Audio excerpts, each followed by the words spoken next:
Patagonia, a vast, harsh mineral land on the southernmost tip of South America where man always seems smaller than elsewhere. The Highway 40, La Ruta 40, is a mythical route that follows the Cordillera of the Andes in the Argentine part of Patagonia. This is where our first meeting will take place with Lorenzo, who will take us to discover the fascinating life of one of the largest birds in the world, the condor. Then, after air, there's water. Jorge will take us to some of the region's most beautiful rivers. This man has elevated fly fishing to a philosophical discipline. He catches trout just for the pleasure of seeing them swim away free. Patagonia is also Gaucho country. Manuel works for a ranch, and all year round he tends the livestock. Manuel has chosen to live in these wide open spaces, far from everything. I love this vast open country. In town you can't see anything. I'm from here, and I know that the Pampas is where I belong.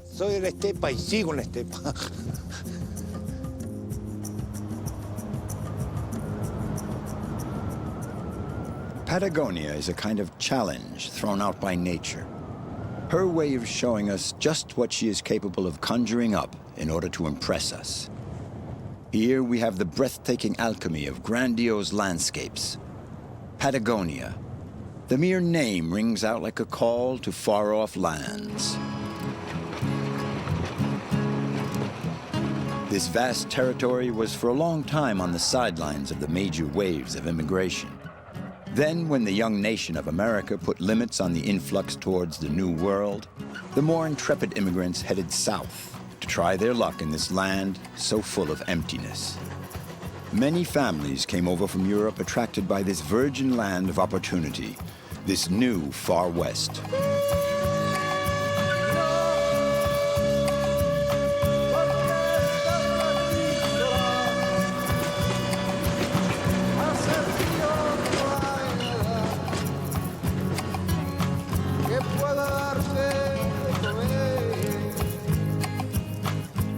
What were those pioneers searching for? A new life? Fortune, perhaps? Or maybe a new identity? Many outlaws on the run from the United States found refuge in these forgotten lands. Patagonia, end of the line of the New World. This is where Butch Cassidy and the Sundance Kid and their sister-in-flight, Etha Place, lived for several years safe from the bounty hunters.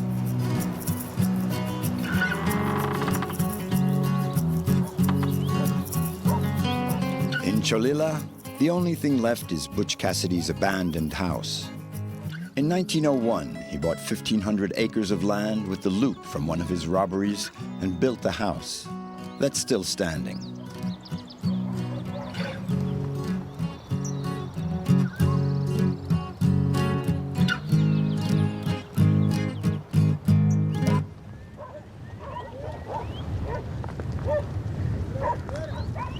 The Gaucho of Argentina is a largely solitary figure.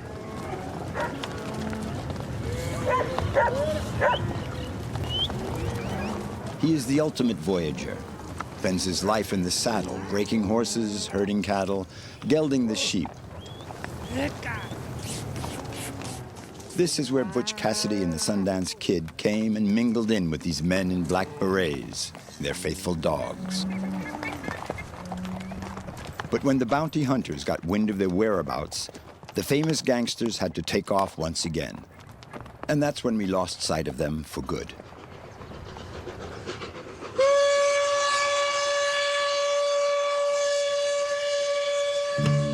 Now, a century later, the Patagonian wind has swept away the memories of those gringos. But Patagonia still retains its special attraction.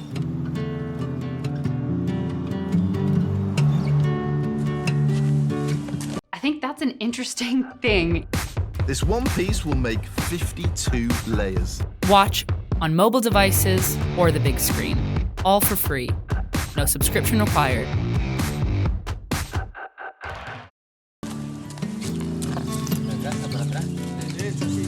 Even today, those who choose to settle here are seeking a new life, new horizons, a much sought-after solitude, and a determination to battle it out with the elements. It's November in Bariloche, spring in the southern hemisphere. The cold, violent wind, the famous pampero, never lets up. The wind is the background music of Patagonia, the original inhabitant of this land. For Lorenzo, moving here to this harsh but very authentic land breathed new life into his existence. Here he enjoys true freedom.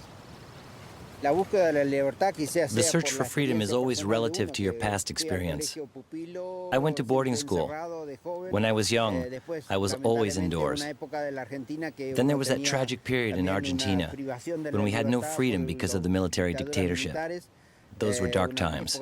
When we were able to come back to the country, we looked for a place where we could feel free. So yes, Patagonia and the condors that fly here symbolize that freedom.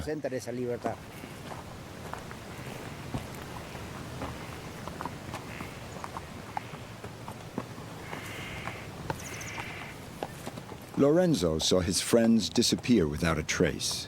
He endured suffering in the prisons of the military dictatorship and in exile in Peru. Now he has made a new life for himself here in this limitless expanse where man need obey only the laws of nature.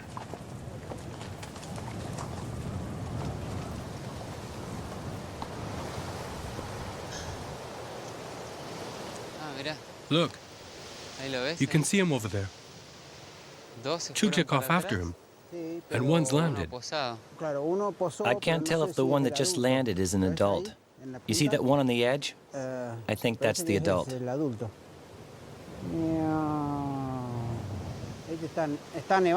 It's starting to snow a little bit up there. That's why they're not flying. He must have landed. Lorenzo Simpson, 62, is a world-reputed ornithologist. He has devoted his life to the study of condors. In order to get a close look at them, Lorenzo and his son Guillermo are taking us to a ringside seat, way up there. There'll be a lot of wind up there when we get up on the crest. It's rather unusual to spend one's life scrambling up and down mountains to observe birds.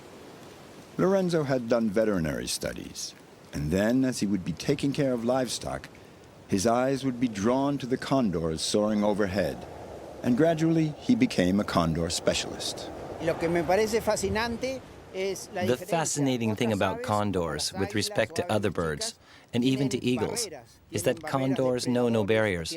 Other species have limits imposed by the climate or by their predators. But the condor knows that there's nothing that will stop him from flying. Neither wind nor snow. Nothing stops him. He does what he wants. He's free.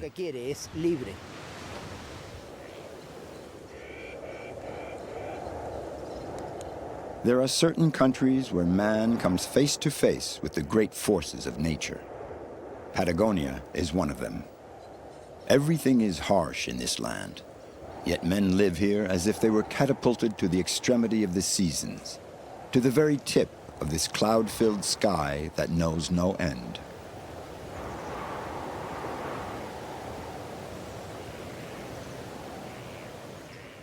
I can climb up the face, and then there's the spot I can set an anchor to. Then I can anchor to the two cypresses that are there below. For the descent, I think I'll check that out when we get there.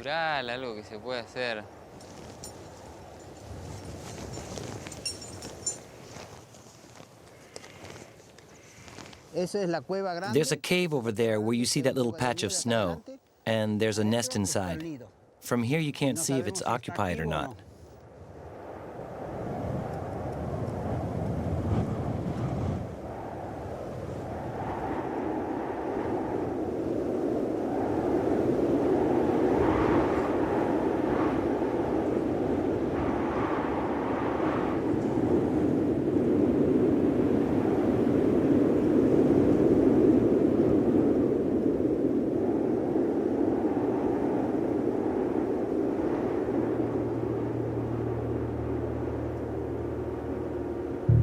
He keeps an anxious eye on his son and keeps glancing at the threatening sky above.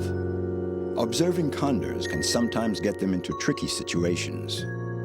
Guillermo may be a good climber, but his dad still can't help worrying about him.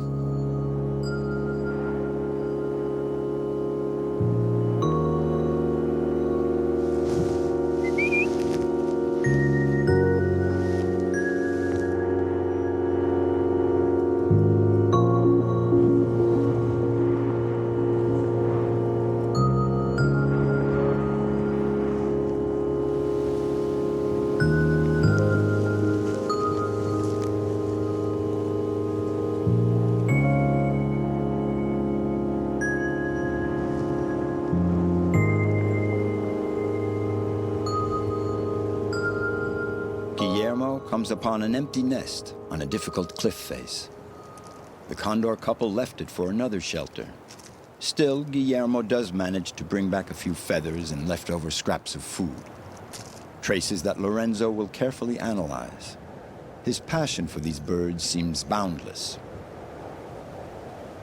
The condor, the animal that symbolizes the Andes, is one of the largest birds in the world. With a wingspan of over 3 meters and weighing up to 14 kilos, he is lord of the air, and this stunning landscape is his realm.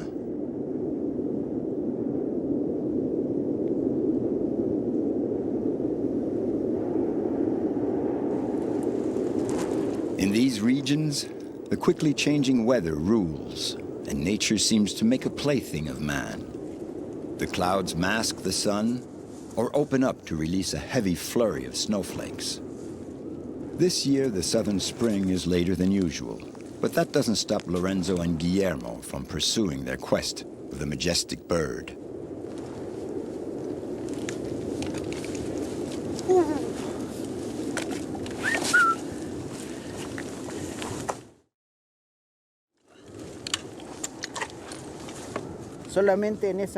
On this cliff face alone, there are 20 to 30 condors that come to sleep here at night. This is a gathering place, a place to exchange information. Information about where to find food, about what's going on in the group. They share all that here. It's a meeting place. The nests are elsewhere, further on, 1 to 20 kilometers from here. This is a large group made up of couples, and condor couples are faithful for life.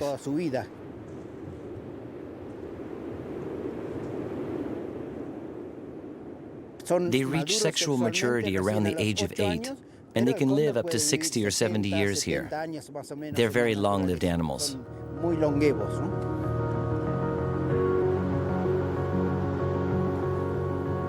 These moments we spend with Lorenzo in the mountains are a real lesson in life on many levels. By dint of observing the condors, Lorenzo's vision has become as sharp as that of these famous birds. He knows all about the wildlife here. He is a vast store of knowledge, chock full of wonders to be shared. They have no vocal cords. They can't speak. Condors don't sing. They make hissing sounds. All information is transmitted corporally, and vision is the receptor. And that's how they learn to fly, how to land. It's all body language.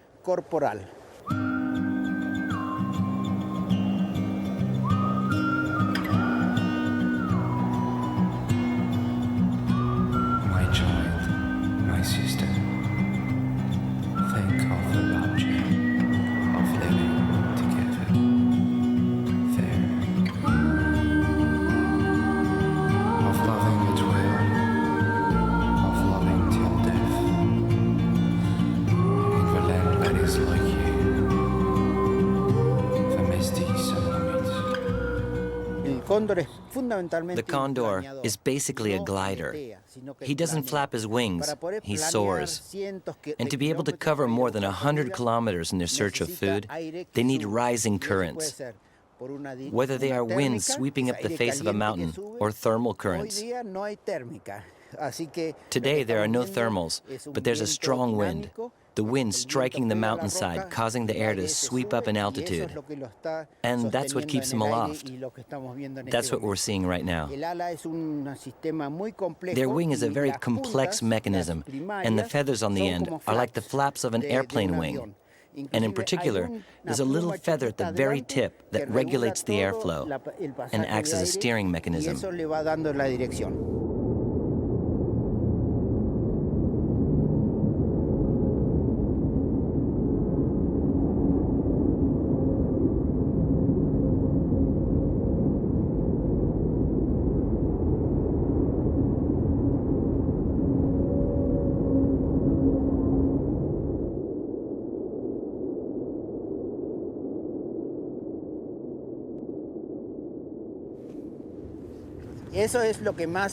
It's simply fascinating to study condors because there's so much that we humans could learn from them.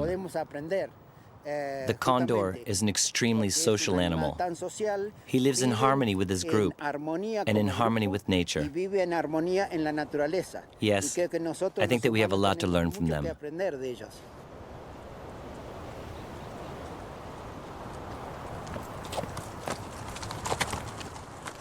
By working for the preservation of the condor, Lorenzo is not only helping to protect a highly emblematic species, he's also acting to save all that is specific to Patagonia and the people that live there.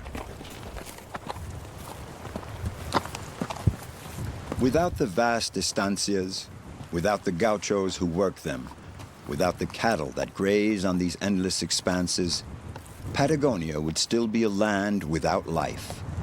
And even the condors would have a hard time surviving here.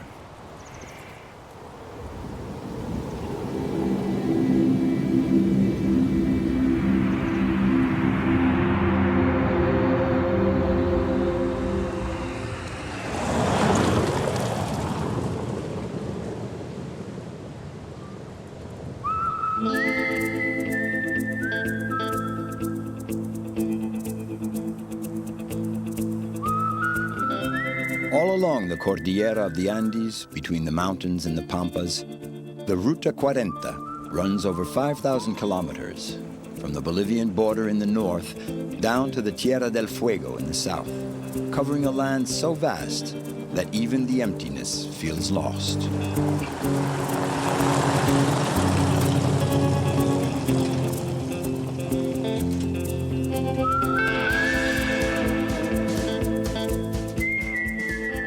Driving down the Ruta 40 is an adventure in itself, but it's also a sure way of making unexpected encounters. Here at the foot of the mountains, the condors are not the only ones who enjoy playing with the winds. Jean-Marie Clément has been a glider pilot for 51 years. He holds a number of world records for distance, and every year this Frenchman spends several months in Patagonia. The Patagonian wind forms waves just like the swell on the sea.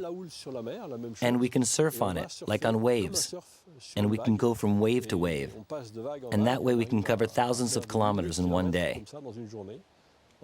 You take off at 5 in the morning and land at nightfall. You can do 3,000 kilometers like that, just like the condor. A condor can cover between 100 and 300 kilometers a day just for his own pleasure, always surfing on the waves.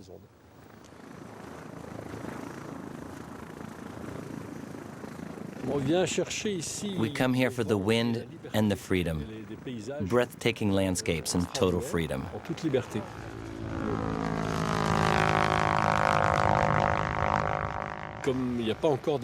As the airspace here is not yet regulated, we're pretty much on our own, so we can still fly at 9,000 meters in a glider, along with the commercial planes.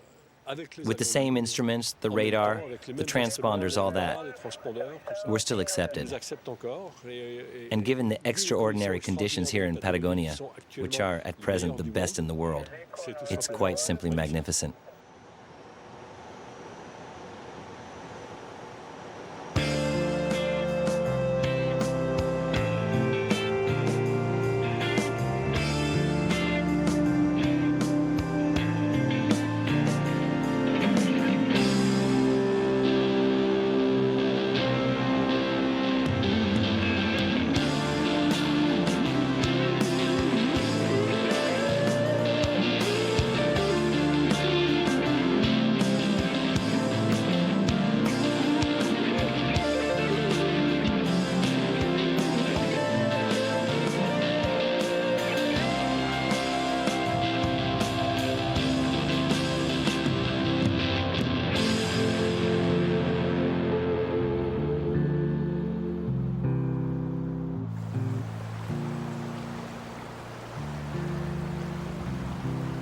A little further south along the Ruta 40 that runs along the base of the mountain range, countless rios irrigate the lands below. These rivers, untouched by the slightest pollution, draw the connoisseurs, the fly fishing enthusiasts who know all the hiding places of the wild trout.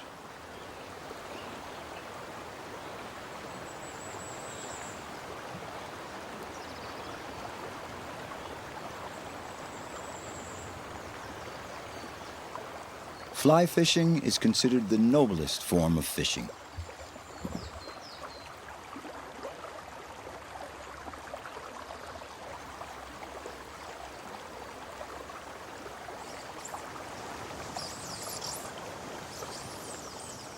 This is the Rio Rivadavia, which runs through the Los Alerces National Park. It's one of the best rivers in all of Patagonia. The water is crystal clear, and the vegetation quite varied, diverse. It's really a lovely balance. This natural beauty is unique, really unique.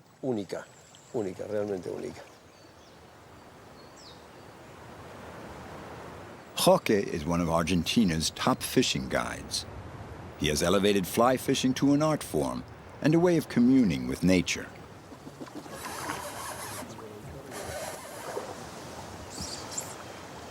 To his way of thinking, fishing is above all a philosophy.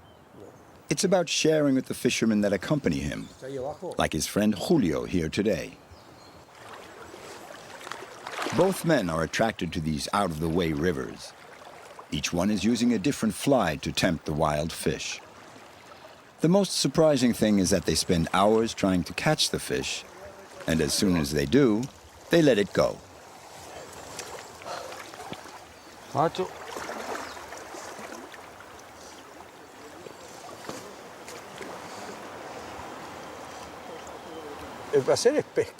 The pleasure is in the fishing, in catching them, the fight, hooking them, having them on your line. Then the pleasure of releasing them. It's true. Today, this is the regulation for almost all the rivers in Argentina. And since we've been practicing catch and release, fishing has gotten very good in this river. And it's getting better all the time. The people's mindset is changing.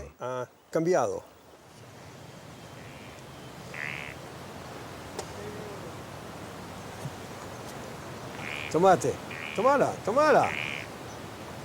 ¿Qué estabas mirando a ver si había alguna trucha, huevón?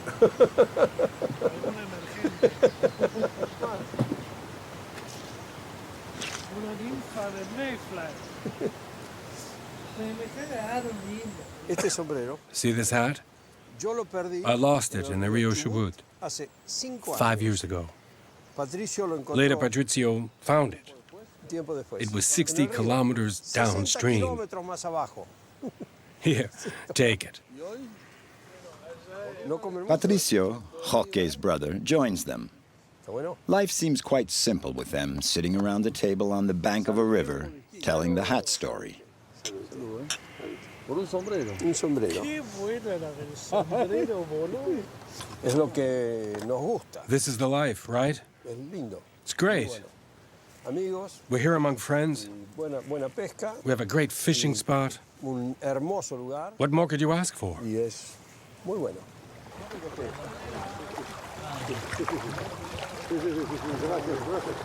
The river changes through the seasons. In early spring, the snows begin to melt. The river is high, and the trout are ravenous. They take up the fight with Patricio, but he lets them go and they live to fight another day.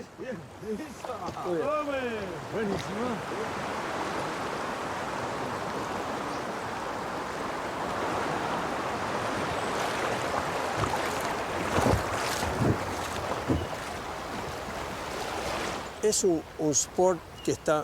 sport has a direct connection with the inner life of the fisherman. During the winter, he thinks about it all the time. He'll even dream about his flies He prepares his rods. He greases his reels. Everything has to be ready when the season opens. He writes, he studies up, and reads about fishing.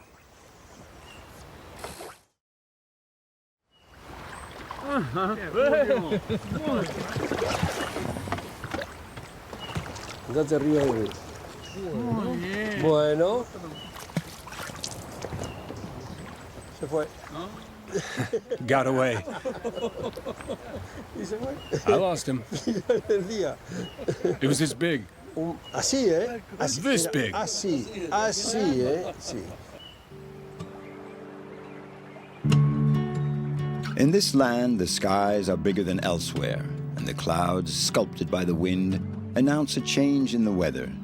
But that doesn't bother anyone because the weather is always changing here.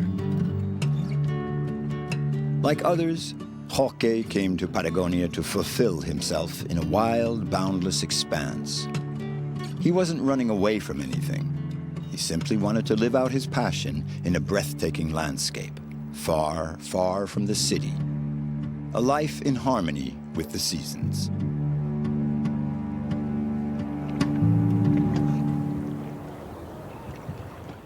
At this southernmost extreme where the land ends, the maps would have liked to have left a blank.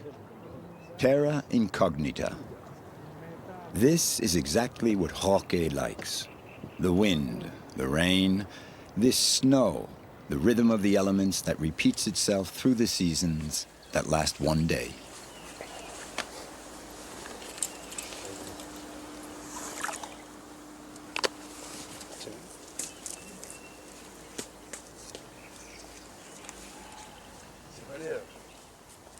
Jorge loves these spots that he describes as magnifico. Here, he's in a totally unspoiled setting, a sort of secret garden reserved for the happy few. Jorge is accompanied by a young guide that he is training, and he gives him some final tips. To move as little as possible, to try to stay in the shade, and above all, not to disturb anything. The trout are there waiting.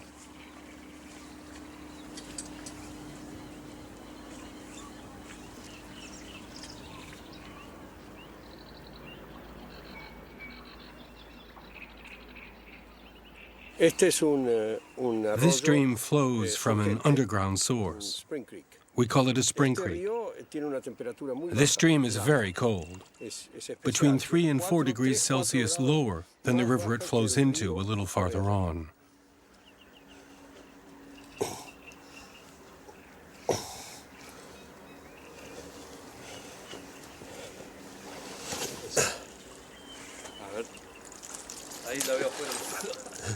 ¿La ves afuera del agua? Ahí está de vuelta.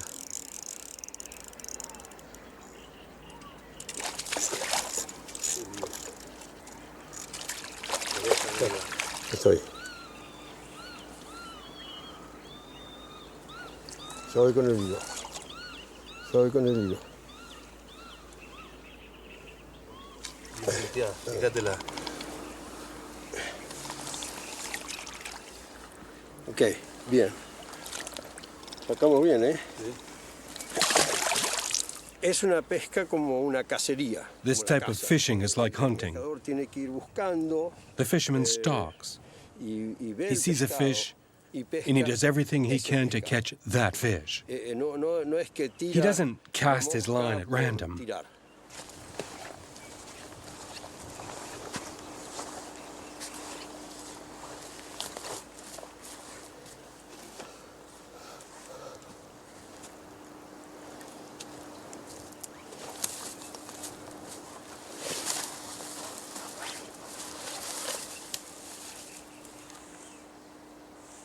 Ahí la tengo.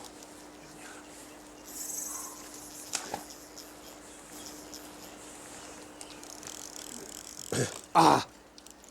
¡Putain! Se me fue. ¡Ah, era buena! Era buena. La filosofía de la pesca con mosca. The philosophy of fly fishing is to keep this space in the wildest and most natural state possible. And as the trout is part of the ecosystem, you mustn't kill it.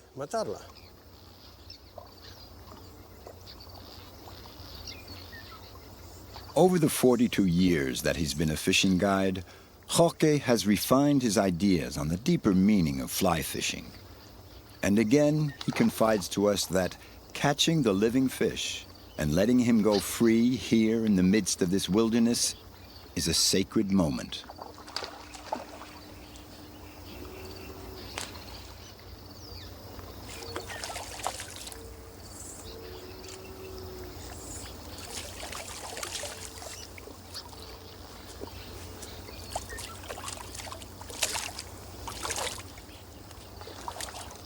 Patagonia gives rise to a certain mysticism. It possesses this charm. Life is totally centered on nature. You don't need a lot of material goods to be happy here. Sometimes I'll be home alone and I think, caramba, I'm feeling a bit lonely, very lonely. But I'll just put on some music, have a good glass of wine. Then I'll be looking out the window and I'll wonder, what do people with a lot of possessions do? Yes, you wonder, just what are they doing now? Whereas here we're so rich with everything that we have around us, and we're satisfied with that.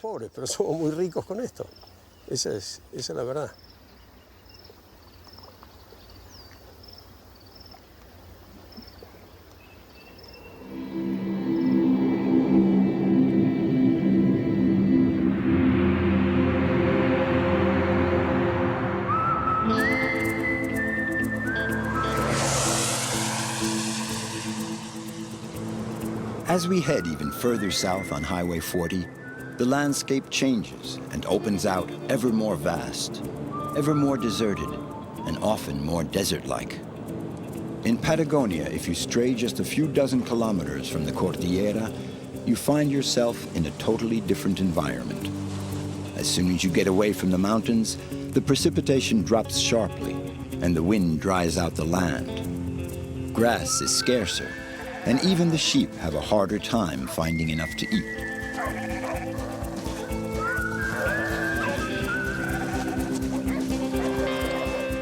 The Gauchos of Argentina are men in the saddle, always accompanied by their 2 or 3 dogs, and always wearing their eternal boina, the traditional beret of the South that was worn by Che Guevara. These craggy men, as rugged as the land they inhabit, are the true soul of these windswept expanses.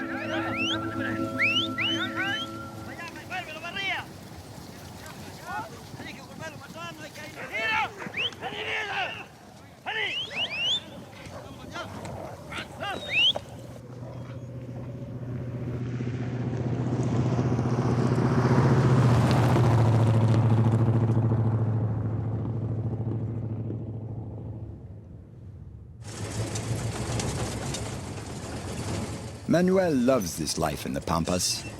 Originally from Chile, this gaucho works on an estancia at the foot of the mountains. To get to the nearest village, he has to travel 220 kilometers.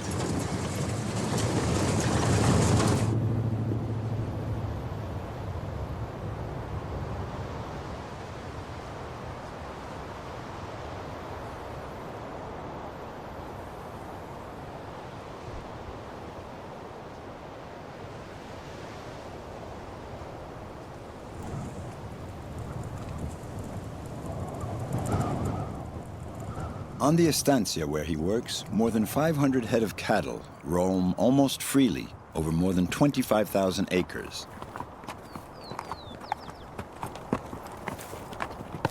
The gauchos always have a particular character. They're independent and solitary. They define themselves as free men. The only constraints that they accept are their duties to their dogs, their horses, and the cattle they take care of. Today, Manuel and two other gauchos are going to round up one of the herds and bring it into the estancia. After riding a good hour, they can begin the roundup. Each one of the gauchos heads off in a different direction, and the dogs also know what they have to do.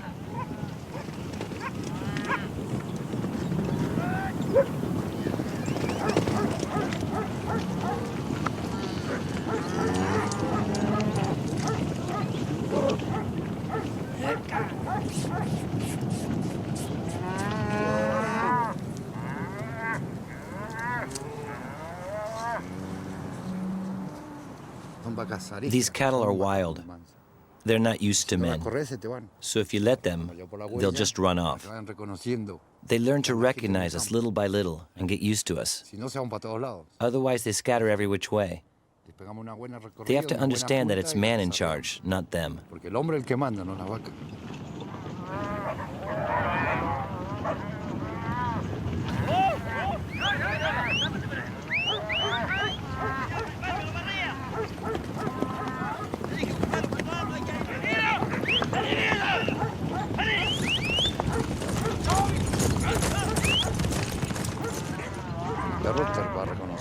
Your dog is your companion.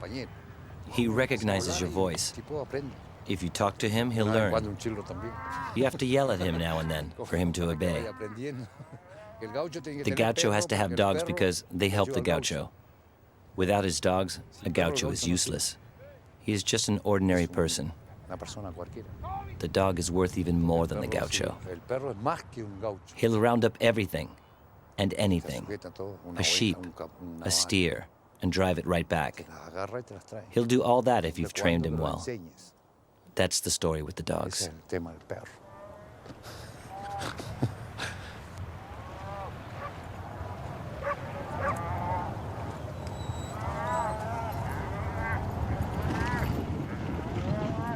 The cattle are used to roaming out on the pampas and are very rarely rounded up.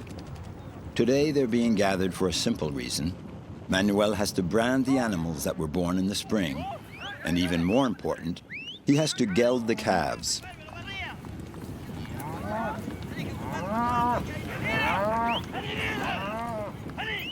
In December, we brand the cattle, and in March, we round up the animals to be sold. So we do 2 roundups a year. Today, we're branding. In a few months, they'll be back in the corral to be sold.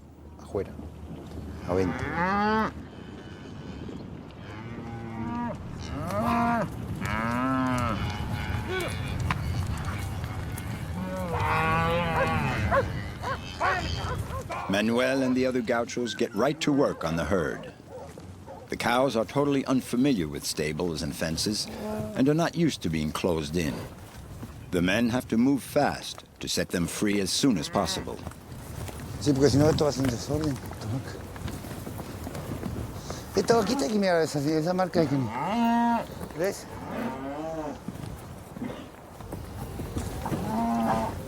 Chucha.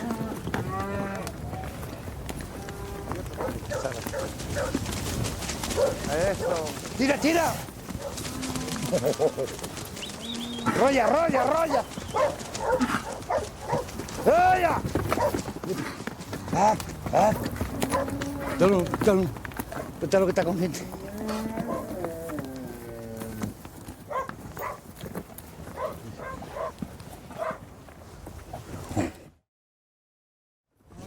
Hay otro más.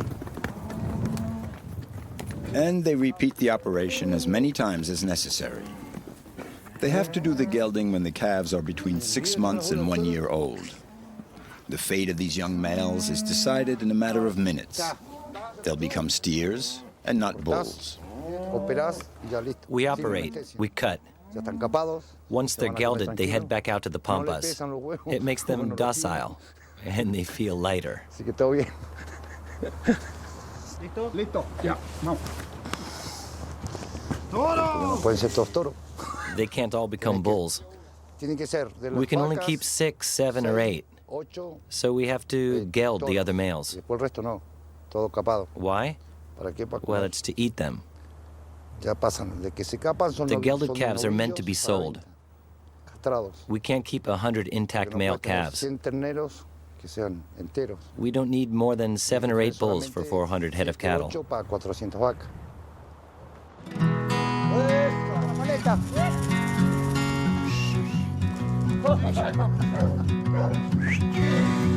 Bien, bien, bien, bien.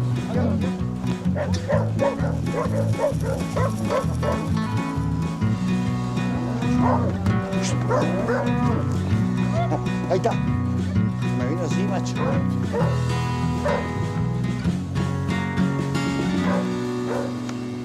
Ahí le alcancé a pegar la vuelta. Listo. Qué más que uno. ¡Ay!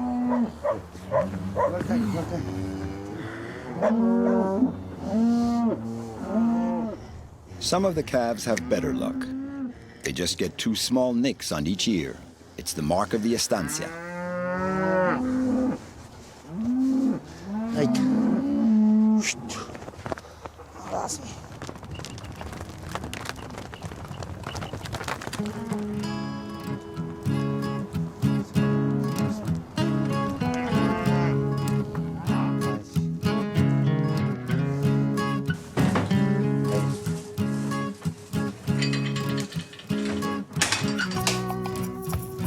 Here, among all the gauchos, the ritual of mate is very important. This sort of bitter-tasting tea is a stimulant, and all through the day the gauchos take frequent mate breaks from their work in the open air.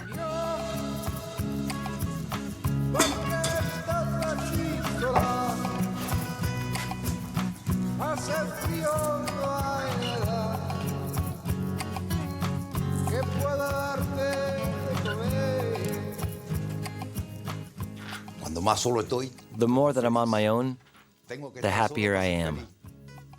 I need to be alone to be happy. Okay, sometimes I get together and talk with other people. But then I go back to the solitude I like so much.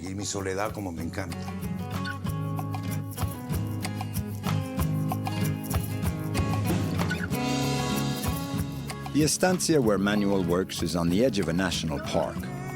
285,000 acres of protected land. A breathtaking spot, but rarely visited. Here, the guanacos outnumber the tourists.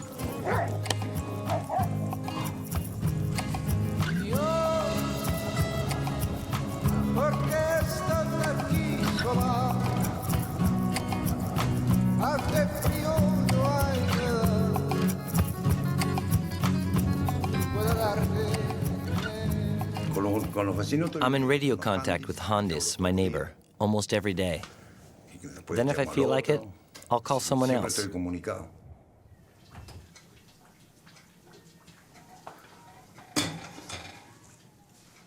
We see each other regularly.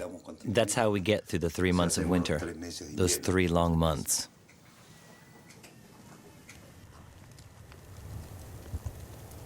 Here, all the seasons seem to be in a hurry, except winter, which takes its sweet time. During this season, Manuel, like the few other gauchos of the region, stays at the estancia on his own. I'm at peace with myself because I was destined to live in the campo. When I want to talk to someone, the few people that live nearby are enough for me. And I have my friends, the dogs. I talk with them as well.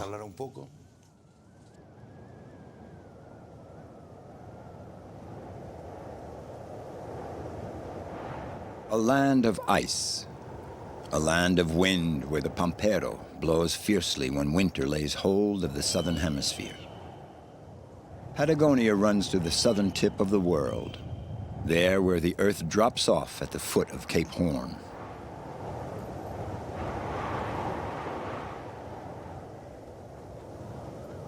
Pablo Neruda said, "Here the land ends. The earth narrows down like the small end of an egg, which is why the moon seems so large and the stars so close."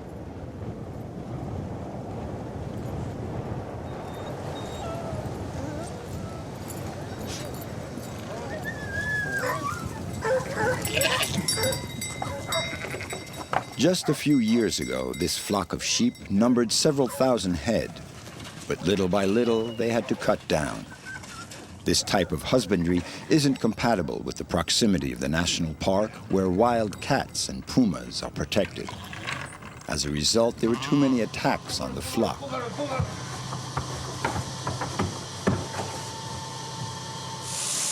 And even though there is enough grass here, the market for wool is at its lowest. So Manuel keeps only a few hundred sheep for meat and the local market.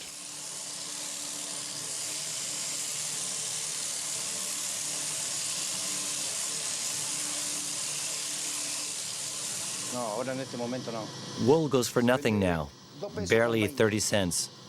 It's nothing, really, very little. It's the price of wool. That's why we stock the wool here. People are using it less and less. It used to sell fairly well, but not now. So we stock it, hoping to get a better price for it someday.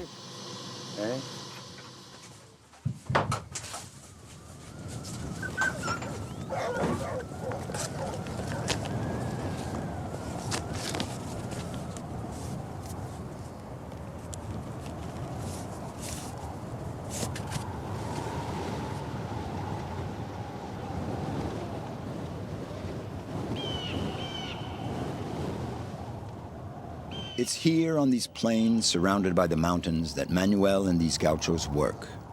It's a large estancia, and the men have to repair the fences, take care of the cattle, and sometimes butcher the animals that died of cold to feed the dogs.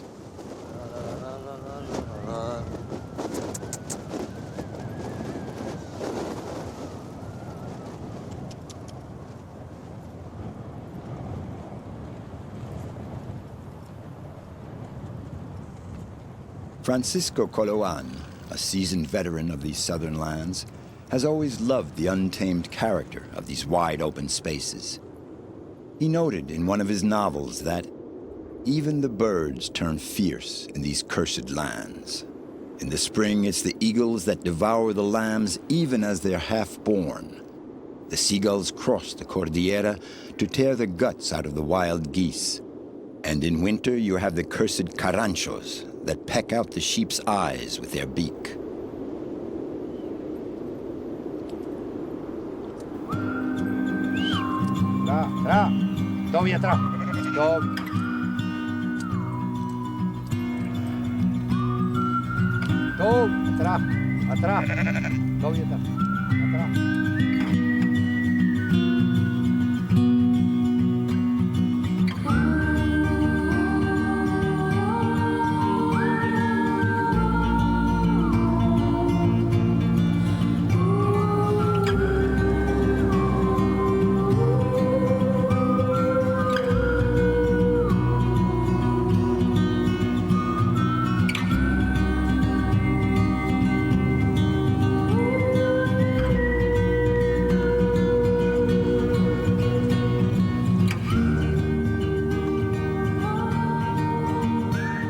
The landscapes of Patagonia are bewitching. Those who live here try to lead a free life. Men like Lorenzo with his condors, Joque with his trout in their wild streams, Manuel, the man of the Pampas, who has chosen to live far from everything, at the heart of what's essential.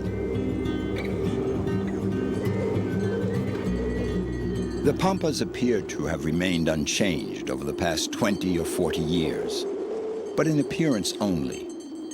Manuel realizes that the world is changing. There have been a lot of changes over the past 22 years. People are leaving the region. There are fewer and fewer people in the campo. And who knows, maybe in a few years, I'll leave too. There are so few people here. It really makes me sad. But we have to keep struggling to stay here. I love this vast open country. In town, you can't see anything. I'm a man of the Pampas, and I know that this is where I belong. Up to now, I can't complain. Sitting in the shade next to a rock, sheltered from the wind by a bush, it's just my way of life. I'm from here, and my path is in the Pampas.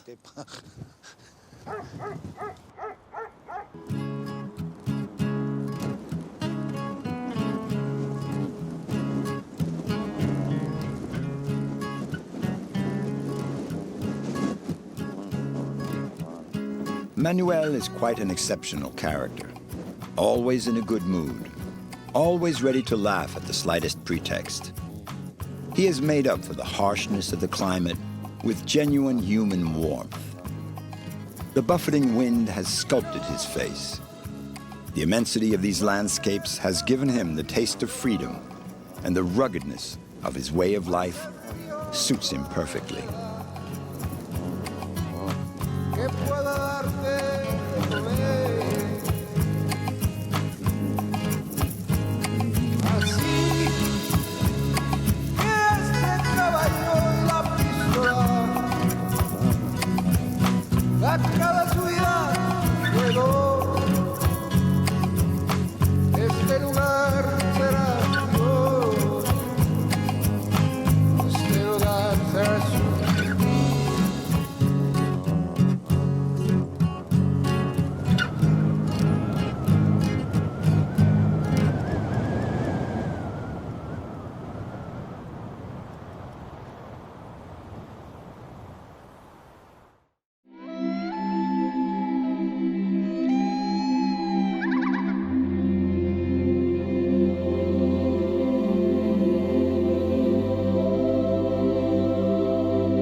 Costa Rica. This small Central American country boasts an extraordinarily rich biodiversity. Nearly 1/3 of the land is made up of natural reserves and national parks. On the west coast, the long Pacific rollers lure surfers from all over the world. We meet Eladio on this vast deserted beach bordering the virgin forest. He's chosen to make a new life for himself here between the volcanoes and the sea. Manolo is an old, lonesome cowboy. He lives near the Nicaraguan border in the region of San Juan, one of the most isolated regions of the country. Then to the south of Costa Rica, where we'll plunge into the heart of the jungle in the Corcovado, the country's largest national park, to meet Claudine, a biologist fascinated by this lush forest and its inhabitants. I came here because it makes me happy. I'm working for the planet. It's a mix of science and adventure. A blend of science, passion, mystery, and adventure.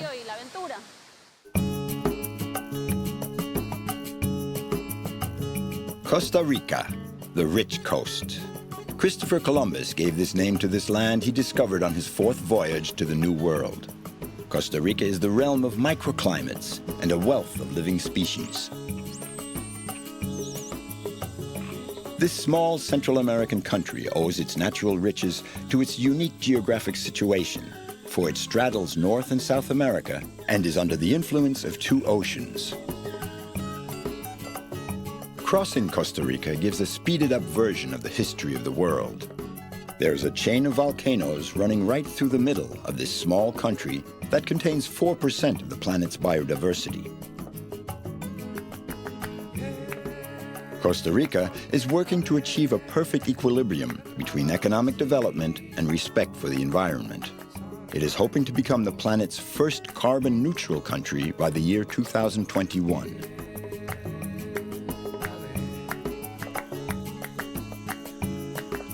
Costa Rica's volcanoes present some of the country's most breathtaking landscapes.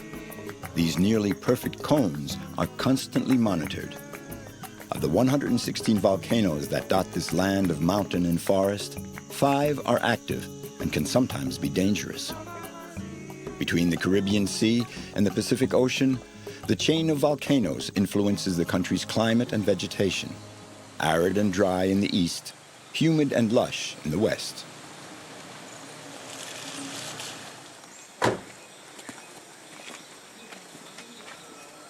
How are you, Oscar?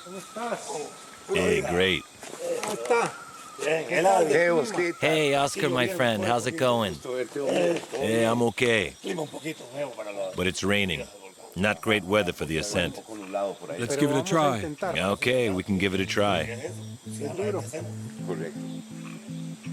This is the way in to the Rincón de la Vieja. Here, nature rules. Rincón de la Vieja is one of Costa Rica's most imposing volcanoes. This morning, Eladio, one of the local guides, is accompanying Oscar and Eliezer Duarte, one of the country's foremost volcanologists. The three of them are setting out to climb the mountain right up to the crater. I really like coming into the forest. I enjoy it here because it's cool. I'm usually in the dry forest in the sun. Here it's cool, and it rains a lot. There are tall trees and it's green. I feel a lot of energy. I feel good. It recharges my batteries and gives a boost to my morale.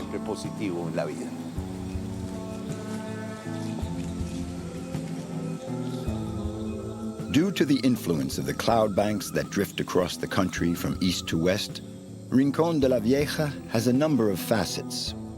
The virgin forest is home to lush vegetation and a wide variety of wildlife.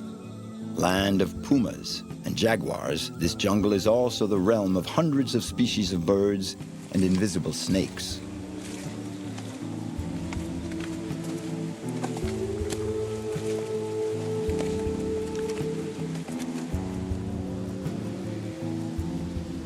The Rincón's most recent eruption of steam and ash was in 1997. The ground bears the traces of 20,000 years of volcanic activity. This cascade of magma boulders, covered with vegetation, is the only way up to the summit by the north face.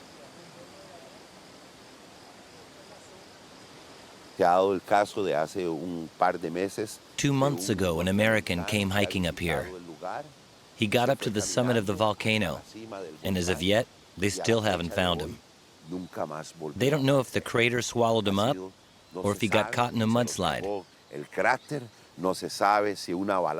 They looked for him by helicopter. American specialists came. The top guides were out searching for him. People like Oscar here. A lot of rescue workers came. Even the Red Cross came with dogs. But there's no trace of him. He disappeared. He disappeared because he wasn't wary enough of the volcano Rincón de la Vieja.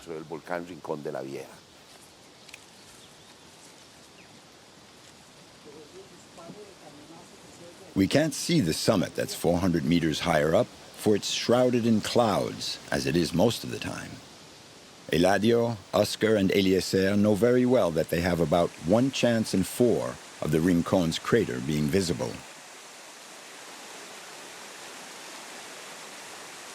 In this landscape that looks like the mouth of hell, they can only hope that Eliezer, the volcanologist, will be able to carry out his observations. There are fumaroles all along the path to the summit. The volcano emits gas from this hole. It's mostly water vapor. 96, 97% water. How hot is it? 70 degrees Celsius.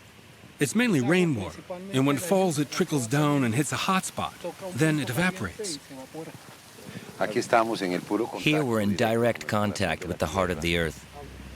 And Eliezer is measuring the heat inside the earth.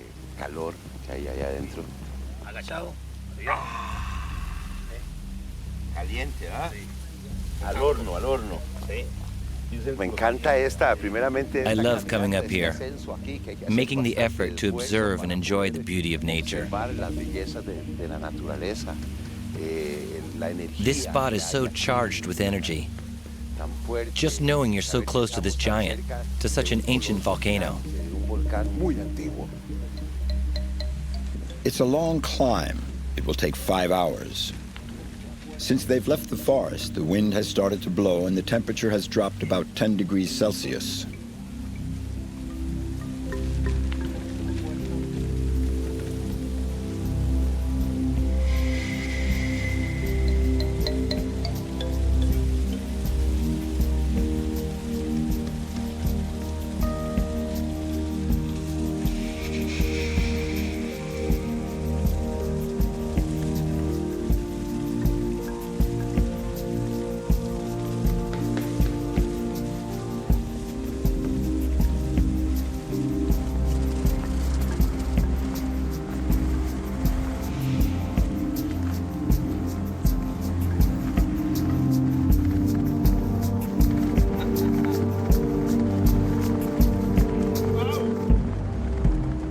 Rincón de la Vieja volcano is almost 2,000 meters high.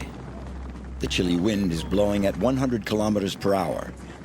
The crater remains hidden in the clouds, but no matter. Every time Eladio reaches the summit, he feels the same exhilaration. These are such special moments in life. Moments when you grab the sky in your hands and you seize the immensity of the universe and the beauty of nature. And to experience that with my old friend Oscar, it's fantastic.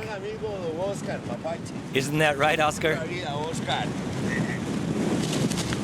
Uno, dos, va.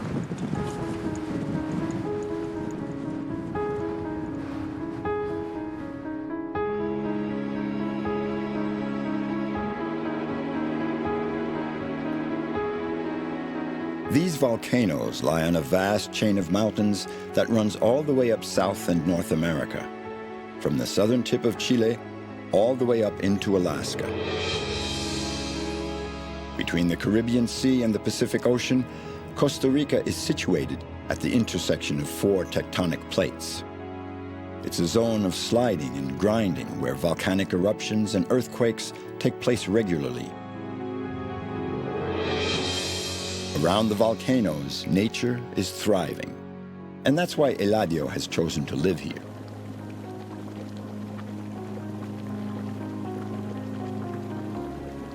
At the base of the volcano, many boiling springs act as barometers of the Rincón's activity. These bubbling cauldrons are made by rainwater that percolates down into the magma chambers, where the water and mud are heated as in a gigantic boiler.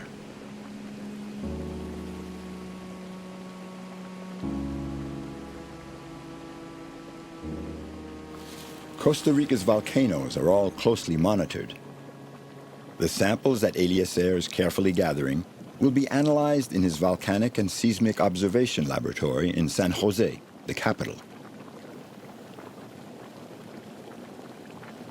This spot is off limits to hikers. If you put your foot in there, you'll get a second-degree burn right away. It can even strip the skin off. You have to be very alert and wary here in this part of the volcano.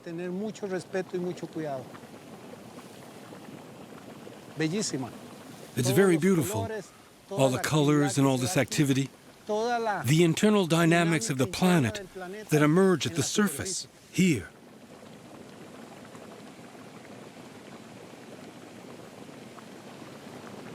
I think that I was born with 2 hearts, one for the national parks, the other for the volcanoes. And sometimes the 2 hearts beat as one because a lot of national parks are also volcanoes. It's a double joy.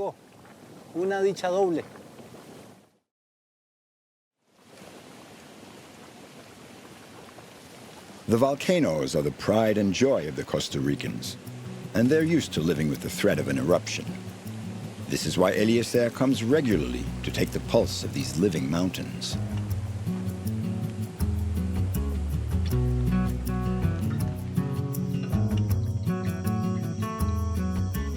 It's 5 a.m., and in his home halfway between the sea and the volcano, Eladio is ready for action. It's time for him to head for the Pacific and hit the waves. Today I'm going surfing, and this is going to give me the energy I need. Buena gasolina, buena fuerza. Hey, ¿cómo estás? Que mami está cocinando. Gracias. Hoy es un día muy especial. Today is a special day. I think there'll be good waves. I hope. There's a swell coming from Hawaii and California that comes in at Peña Brua. You get great waves when it's like that. Breakfast is important. A good pinto will keep you going all day. Buena energía para todo el día.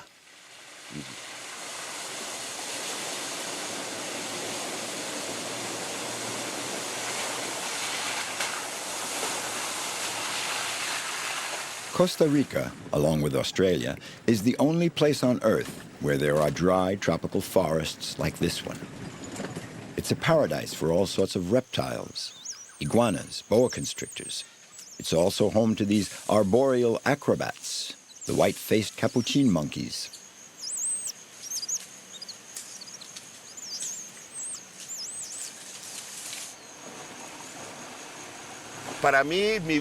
For me, life is the forest.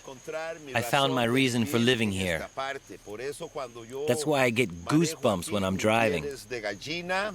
I find it so moving entering into a sanctuary. The spot is incredibly beautiful. This place plays a very, very important part in my life.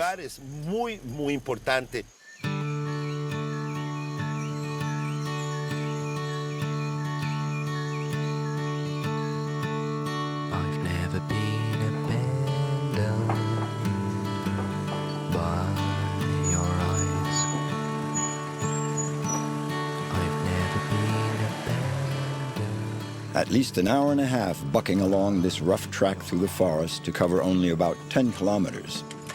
Eladio is still eager to go surfing. You have to earn the pleasure of riding the waves. At the end of the trail, we discover these wild, deserted expanses on the Pacific coast. Here on the northwest coast of Costa Rica is the Peña Bruja beach with its famous Witch's Rock. As soon as the surf is up, Eladio heads for this beach. Surfing is his second religion.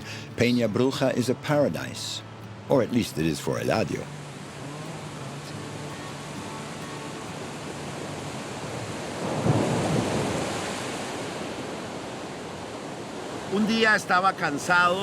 One day I realized that I was at the end of my rope. I was burned out.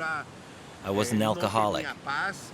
My life was a mess. I was tormented. I was unhappy. I had a job and I had money, but I wasn't happy. One day I decided to come here to recover, to get back in touch with myself. A force drew me here. I had known about this spot for 35 years. I remember the first time I came here, I felt a very strong attraction. Now I'm free and happy. I soar like a bird. I'm an animal among all the other animals of the forest.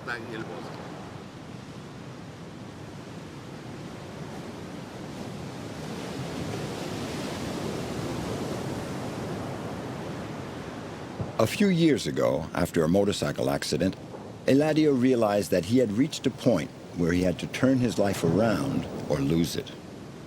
So he said goodbye to the city and its dissipation, the alcohol and cocaine. In 2000, Eladio wanted to get clean. He left San Jose, the capital, and came to live here in a bungalow near the beach. And he lived alone there for 5 years. I love surfing alone in this paradise. There's no one around to hassle you. Surfing is something you just can't explain. It's a great way to recharge your batteries. After a good day of surfing, I come home and I feel happy. I feel totally at peace.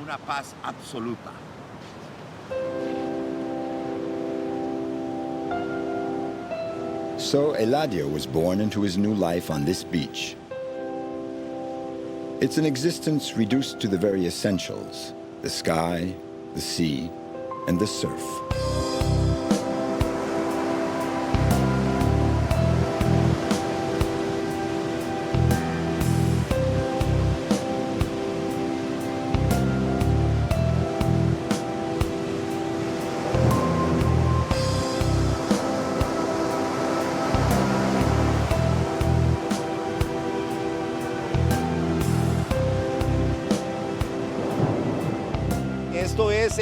This spot is good for you, for everyone, young and old alike. This place is magic. Like a piece of heaven that fell to earth. This spot is blessed by the gods. It's a place that helps you evolve spiritually. It's like a clinic for the mind and the soul. Surfing has made Eladio a free man, at peace with himself. These wide-open vistas have allowed him to bounce back. That's the magic and force of this spot, somewhere on the Pacific coast of Costa Rica.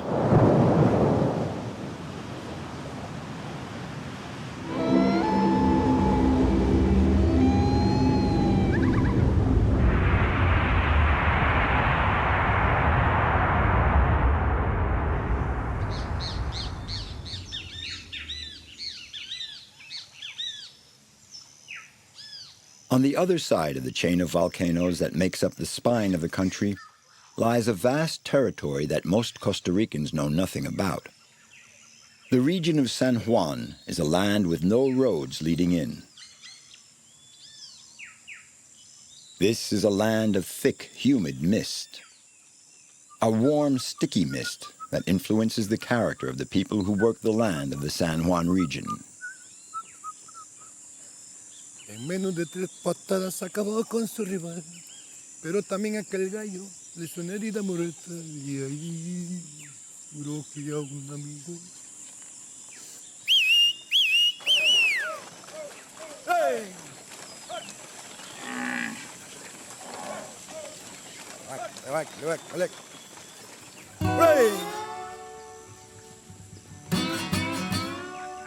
This is where Manolo lives. He's foreman of a ranch of more than 700 hectares, with as many head of cattle. In these humid tropical latitudes, time relaxes. The men have to put up with the torpor, and they take on an easygoing lifestyle.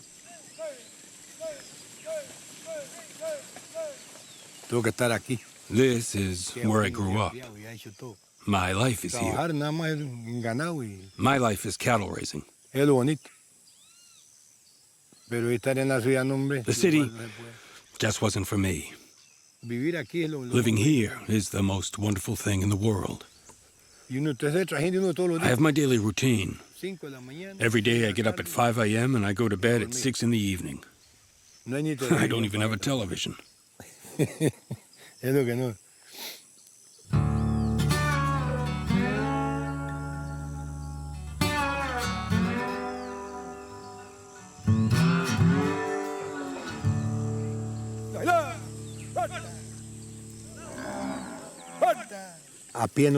When I'm on foot, I can't do a thing with them. But on horseback, I get right into the middle of the herd. The cows can get aggressive with you. We're never on foot except in the corral. Because there, we can take a stick to defend ourselves. But here, I'm always on horseback. And any one of these cows can come after you.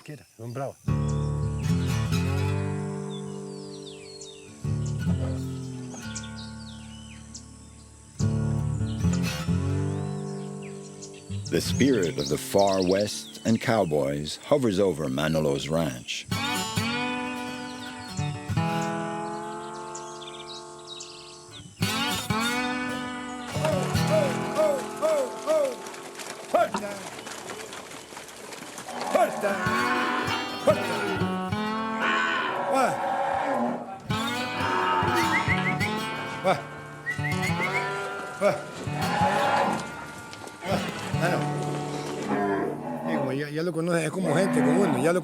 I know them as if they were human, and they know me pretty well.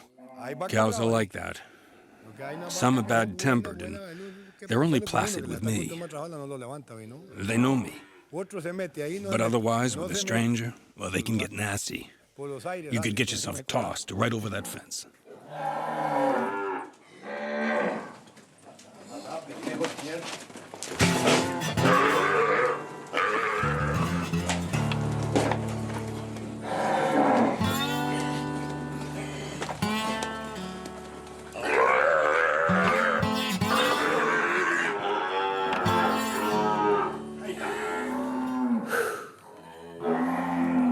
It's hard work roping all these calves.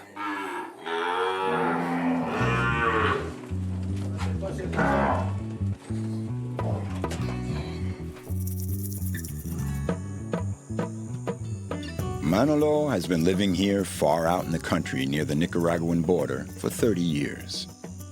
The farm he manages belongs to a rich family in the capital.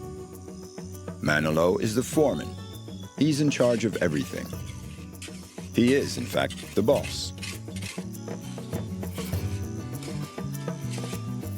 To live here, one has to be able to put up with extreme isolation. Manolo has no running water or electricity in his house, and the nearest village is more than half an hour away by rough track. So getting sick is a very bad idea. But Manolo swears that the only thing he ever catches here is a hangover once in a while.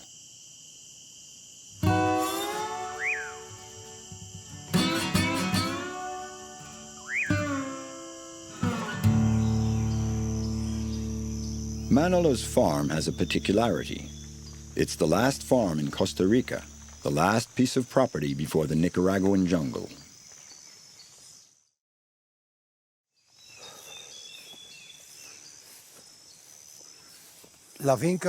From the boundary here back to the farmhouse, there are 700 hectares.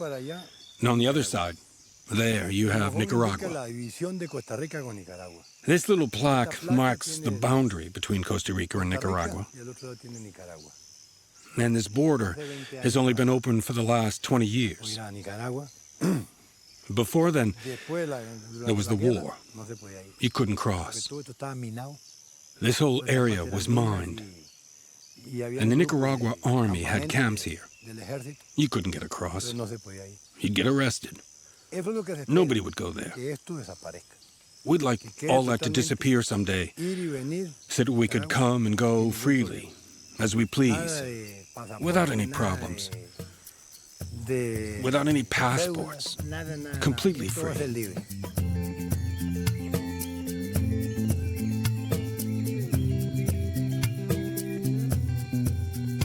Manolo dreams of a world without borders. A utopia? Perhaps. And yet, 60 years ago, Costa Rica made the decision to disband its army in order to improve its health and education systems. It's the only country on earth to have laid down its arms.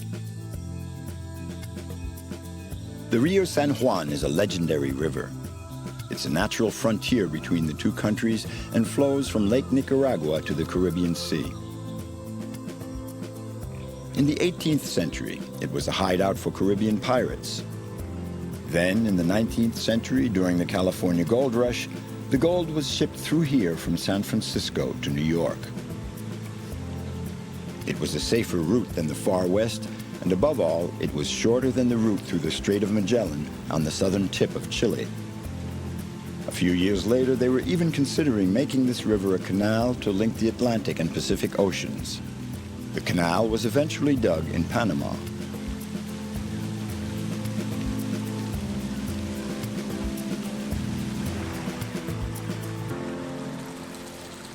And here's how Manolo lands in this out-of-the-way spot of El Castillo in Nicaragua. It's as simple as that. For Manolo, El Castillo is the big city. It's his Sunday outing. I love to come here. I come once a month.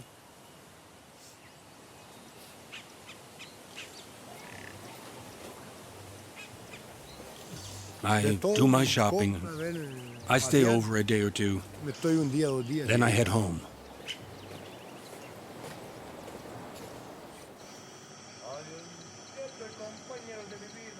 We're back in Costa Rica. There are very few roads in this isolated region. The rivers are the best way to get around and to go from one country to another. Manolo doesn't need a passport when he leaves his ranch. Here, everybody knows this local character, who never pretends to be what he's not.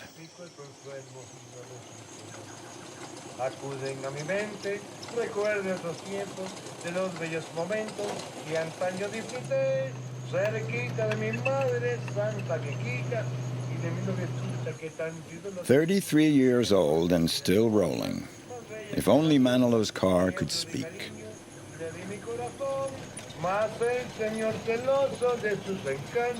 At the end of the road is Banderas de Pocosol. It's the closest village to Manolo's ranch, the only place where he can have a little human contact. Buena, un pan cuadrado. Banderas de Pocosol, the grocer, the main street, the school, and the bar.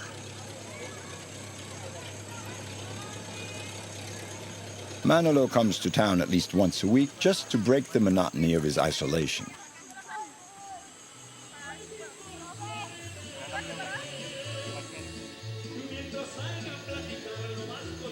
The bar is steeped in melancholy, but it's the only place to get a cold beer.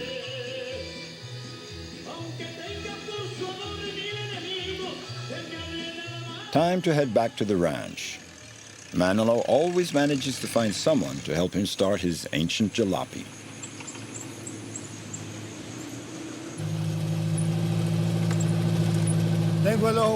My eyes are still good.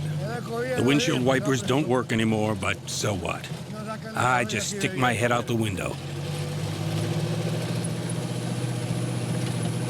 Eche amigo, nomás échele llena, hasta el borde la copa de champán. Esta noche de farra y de alegría, el dolor que hay en mi alma quiero ahogar. Yo la quise, muchachos, y la quiero, y jamás no la podré olvidar. Yo me emborracho por ella, y ella quién sabe qué hará. Echemos a más champán, que es solo mi dolor, bebiéndole a hogar. Y si la ven, amigo, dígale que ha sido por su amor que mi vida ya se va. So this has been Manolo's life for 62 years. His love for the earth, for the animals, for the sentimental ballads his grandmother would sing. A simple existence that flows along peacefully from day to day. En menos de 3 patadas acabó con su rival.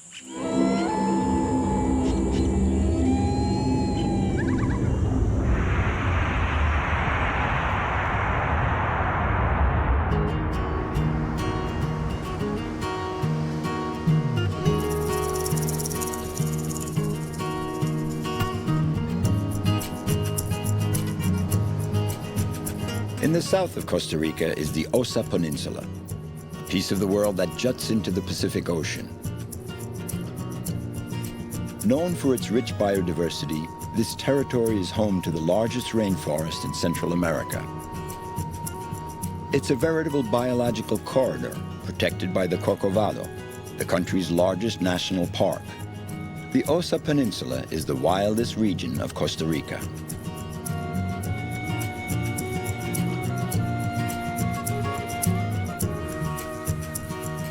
Claudine Sierra is a biologist and works for the University of Costa Rica.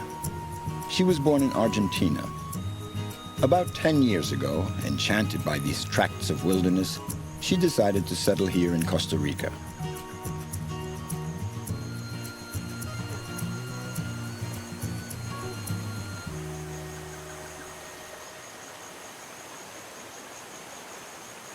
Claudine could have spent her life in a laboratory, but she prefers the challenge of the field. She has lived in Europe, knocked around India and South America, and was a professional dancer. Travel and encounters have nourished her life for quite a while now.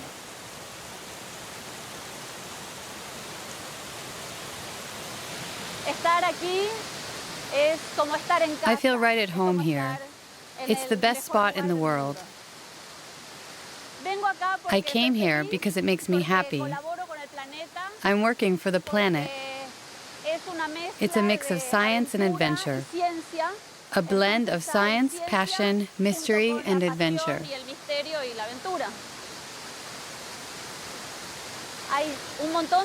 There are lots of rivers like this one here, full of waterfalls and flowing into the Pacific Ocean. Further downstream, there are prospectors because there's a lot of gold in these rivers.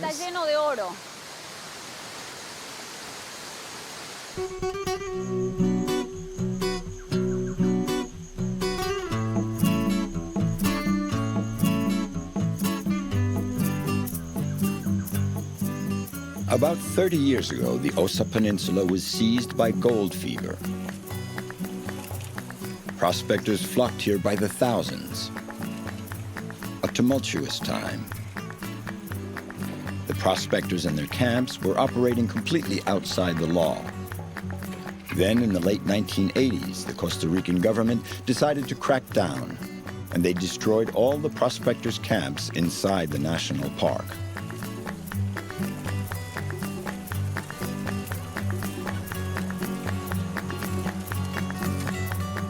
The Osa Peninsula and the Corcovado National Park are vital lungs for the planet. Claudine is working so that these exceptionally rich spaces don't vanish from the face of the earth. My missions in the park consist more in working with the people than with the plants and animals in order to protect the wildlife. My work with the community, with the local population, and with the rangers is aimed at improving the protection of the reserve while respecting the local inhabitants. I'm not doing a kind of police work. It's a question of changing the mentality of the different communities. Claudine has focused her university studies on the indigenous communities so that they may continue to live in their environment while preserving nature. Her numerous missions in the forest lead her to work with people living far removed from the modern world. In the forest, a few kilometers from the edge of the Corcovado National Park, there are a few groups of gold prospectors still camping. In this jungle, the rivers feed the dreams of those that life has shortchanged. For these wretched of the earth, the forest is also a last chance.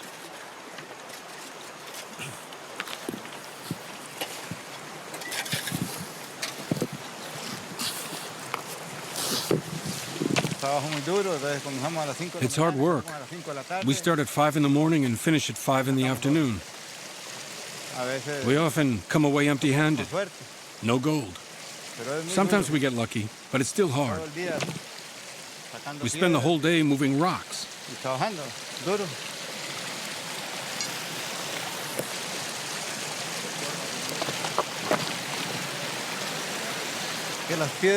The gold is stuck in the mud and the stone.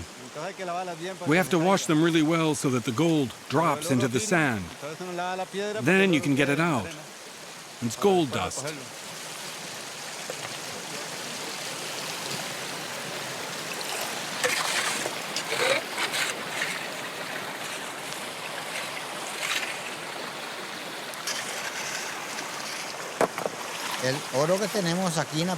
The gold we find here in the Osa Peninsula is a national treasure.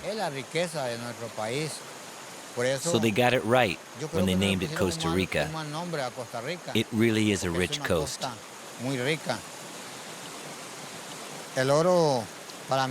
For me, gold is simply marvelous. I've already found nuggets weighing 20, 21, and even 50 grams. We were working in another spot, and there we just kept finding chunks this big. But I can't tell you where it is.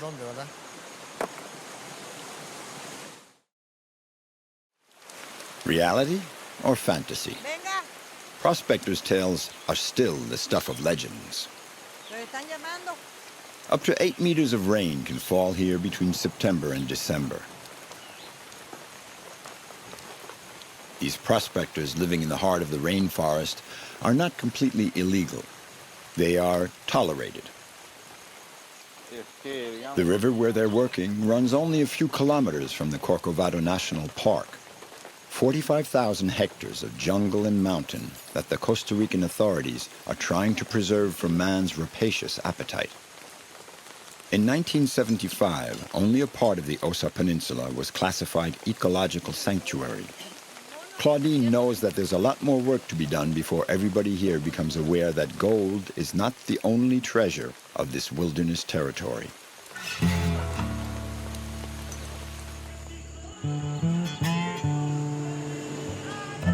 Puerto Jimenez is the former El Dorado of the Costa Rican gold hunters. This quiet little town has become the unavoidable stopover for travelers in search of adventure. It's the gateway to the national park. Claudine is going to spend a few days in the virgin forest at Sirena, the post of the forest rangers. Hola, qué gusto. Tanto tiempo. ¿Cómo te ha ido? Tanto tiempo. Muy bien. Entonces, El día está precioso. Hasta que viene sudando. Bueno, it would take several days on foot to get to Sirena on the Pacific coast, so the easiest way to get there is by plane. And the only plane in the region belongs to Alvaro. He's the only one to fly over Corcovado.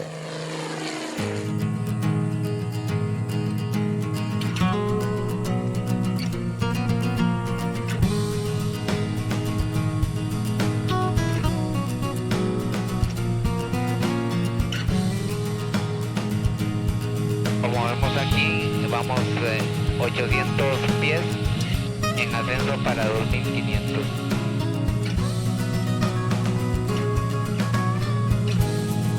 Lanza 1.5, despega pista 3-4, cruza hacia el Coco.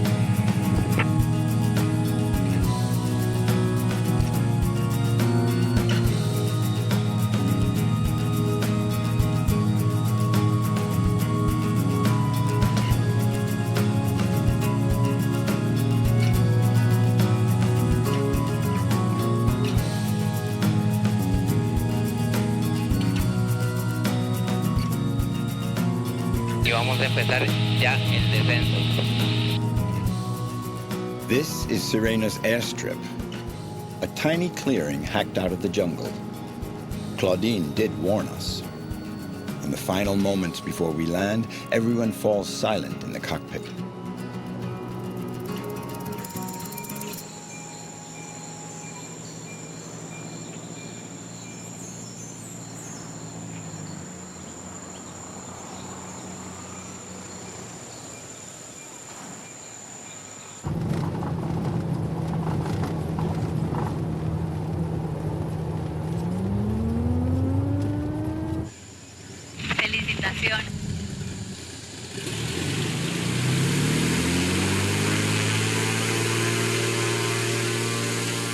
Mr. Alessandro Champion.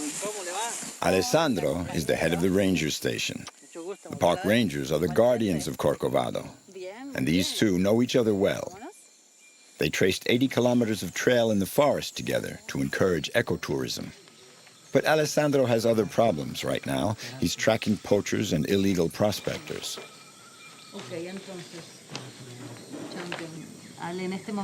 Where are the patrols right now? There's one down in the lower part of the park, near the lagoon. Another in the rincon. And another here, near the ranger station. It's around here? There are 3 patrols? You think it's enough? No, there are only 6 rangers in each patrol. Alessandro grew up in the jungle. He knows it like the back of his hand. Before he became a park ranger, he also was a gold prospector. I was 7 years old. I made friends here. They told me there's gold in that mountain. So I started looking for gold with them. Now, Alessandro has chosen his side. He's with the defenders of nature. Don't you feel a little bit like a cop now? With respect to your old friends? Yes, I have problems with them sometimes. They tell me, you used to be a prospector. You know what we're like. You've betrayed us. I tell them that it's time to stop looking for gold. I talk with them, try to convince them. And in the end, some of them do follow my advice, but others continue.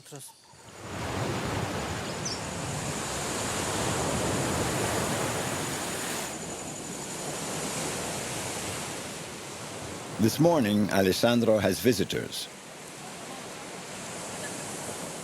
A group of tourists with their guide have just landed. Only a few motorboats come here to Sirena when the Pacific swell allows it.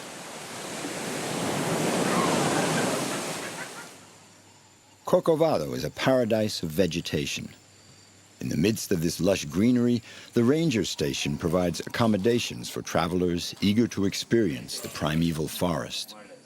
These visitors, mostly young backpackers from all over the world, can lodge here for a few days. This setup brings in some money for the station, and that helps the employees protecting the national park.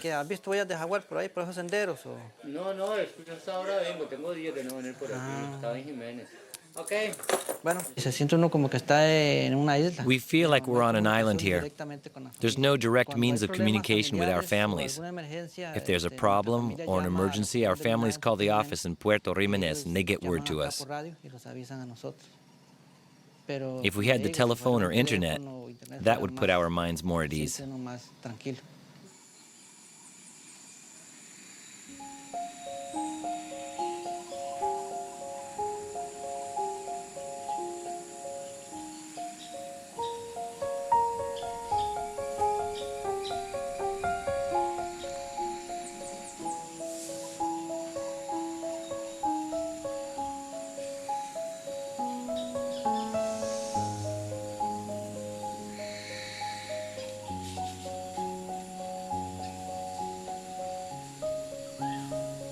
The forest is an ideal setting to find oneself.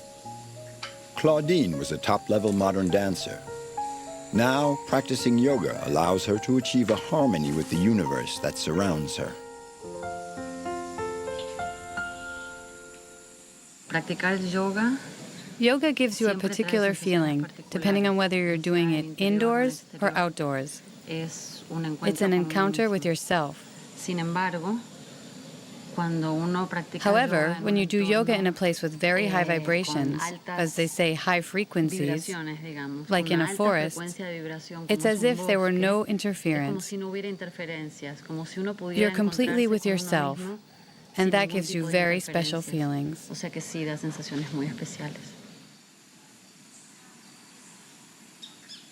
Claudine spent a lot of time traveling around the planet. She wanted to see the most beautiful things the Earth had to offer. After finishing her studies in biology, she embarked on a career of professional dancer. But her love of nature caught up with her. And Claudine accepted a mission from the Costa Rican government to study the ecosystem of Coco Island, a deserted paradise lost in the Pacific Ocean. She stayed there for 8 years.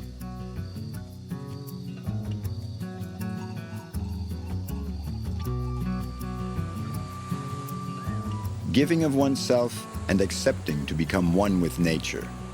This is what Claudine has learned from her profession and her experience. A certain idea of harmony between man and his environment. Claudine is going to spend the night on the beach. In a few hours, she'll be meeting an expert on sea turtles.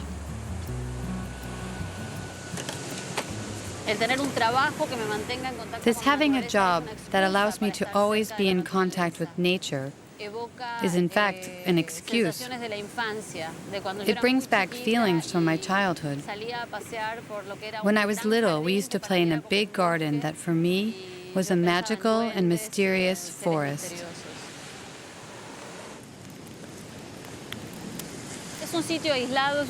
This is an isolated and wild spot where the animals roam around freely, so they thrive. At night you can hear jaguars. They keep their distance. If you're really lucky, you may catch sight of a puma. There are snakes, monkeys. There's more wildlife than human. It's more the animals' world than the humans. 5 different species of sea turtle have been coming to lay their eggs here on the beaches of Costa Rica for millions of years. This animal, straight out of prehistoric times and capable of crossing oceans, benefits from the protection of scientists.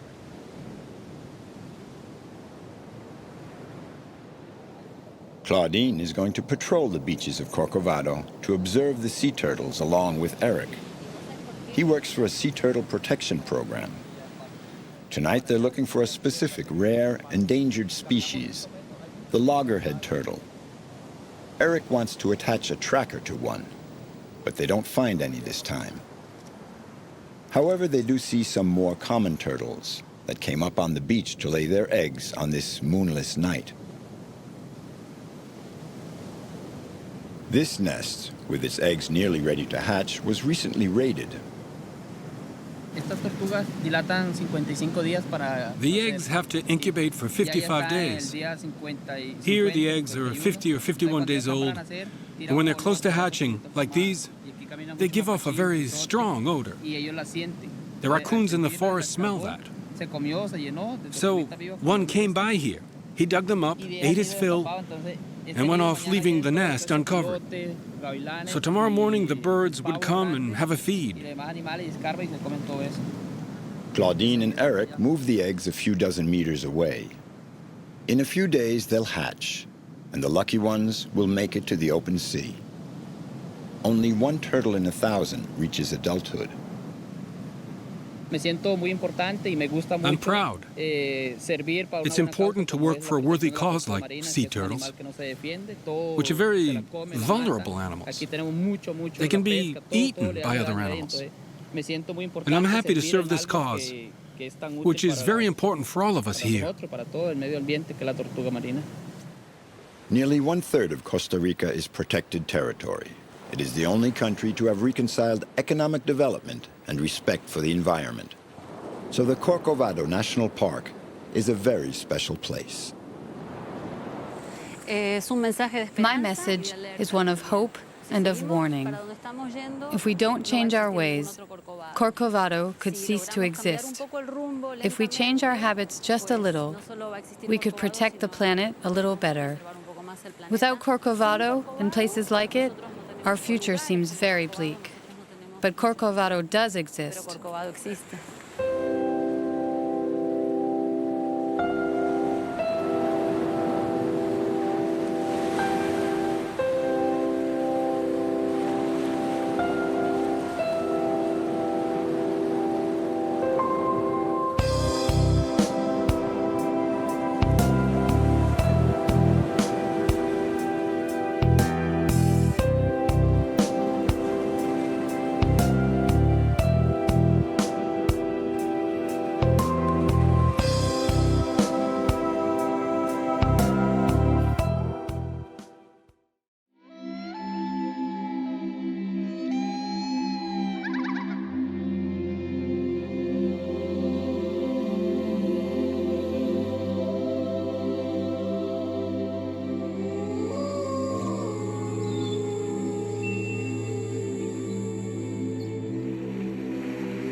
Today, Somewhere on Earth invites you to discover Belize. This slip of land tucked between Guatemala and Mexico on the shores of the Caribbean is the Tom Thumb of Central America. Half the territory is covered in jungle, and its shores are home to the world's second-largest barrier reef. In the far south of the country, we'll meet Cash, a ranger by profession, but first and foremost, an islander. Revisiting his childhood spent between land and sea, he shares with us his love of the Port Honduras Marine Reserve. Isabel, a wildlife veterinarian, has devoted her life to taking care of the animals from one end of Belize to the other.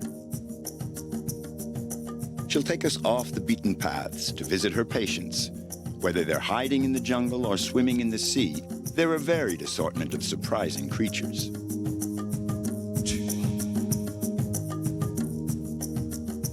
Melito's passion for a river has taken the shape of a voyage.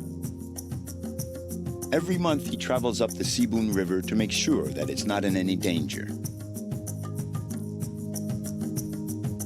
This final link in a natural corridor from north to south is his pride and joy, the focus of his life. This river has given me more life than I think that I have, because I've been through many things, you know, and I could be dead by now.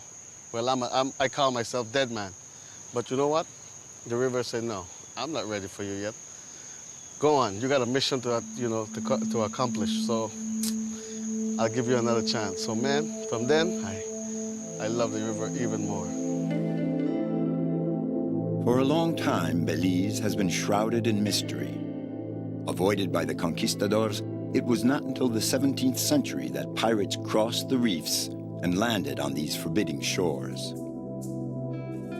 A vast expanse of solitude, stubbornly resistant to human presence.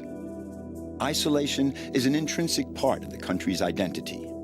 There are countless sanctuaries, reserves, and protected areas.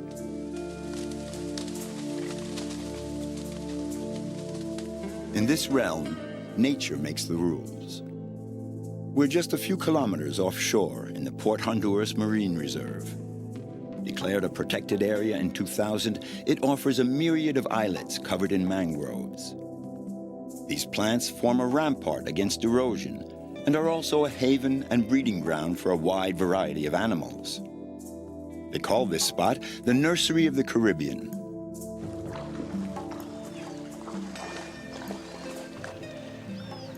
Cash knows this maze like the back of his hand. He's been roaming through here as long as he can remember. I had a very special childhood. It's something I'll never forget. I grew up on an island. I used to walk on the mangrove. I grew up having fun, just watching birds, walking on the mangrove. That was a good feeling. I used to watch the different species living in holes in the mud. The crabs and other fish living in the mangrove.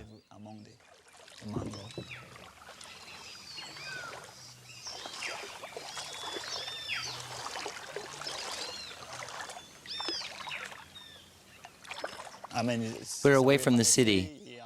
It's so quiet, so peaceful. You can't get better than this area. Back in the day, there was a lot more people. They want education, jobs. They want to uplift themselves. But if you want to stick to nature, this is the place to be. You know, within Port Honduras. There's spirit here. It helps you to have the courage to stay.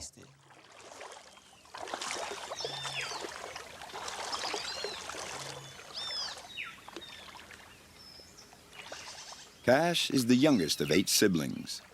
His mother, a fisherwoman, supported the whole family. She has passed on to him her experience and lore of the islands.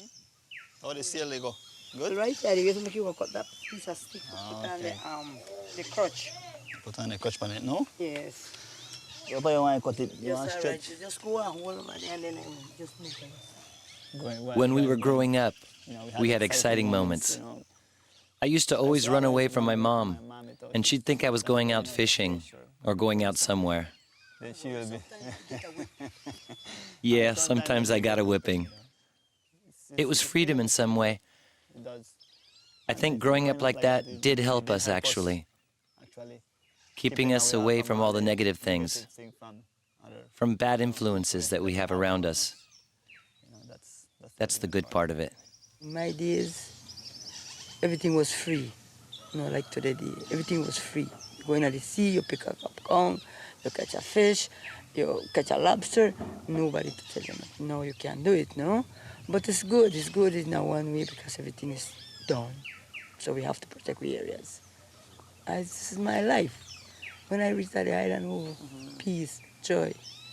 Especially sea, the water, you know, clear, no mud, beautiful.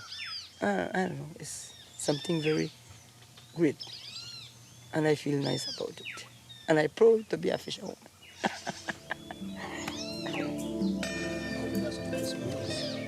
Hope so, because right now they can't.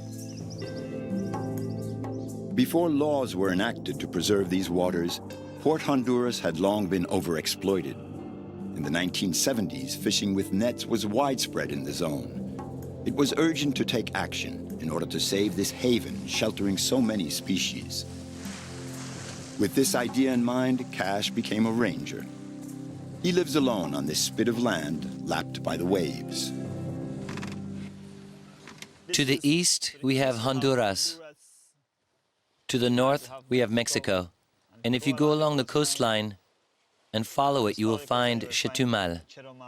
It goes right up to the Mexican waters. The barrier reef joins with the Mexican barrier reef. So this is the Gulf of Honduras, all of this that you can see around here.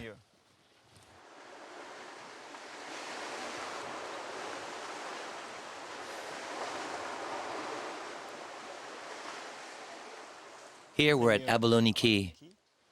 This is the ranger station within Port Honduras. Here we're in the tower, and from here we can do tower surveillance to monitor the area.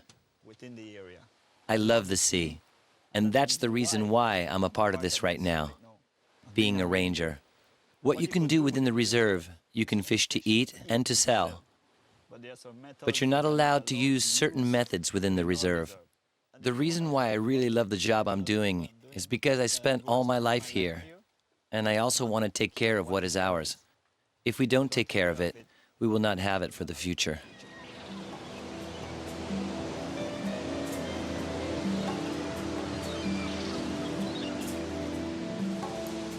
In his free time, Cash likes to trade his ranger's boat for a dory, the traditional craft of the Keys, as the islands are called in Belize.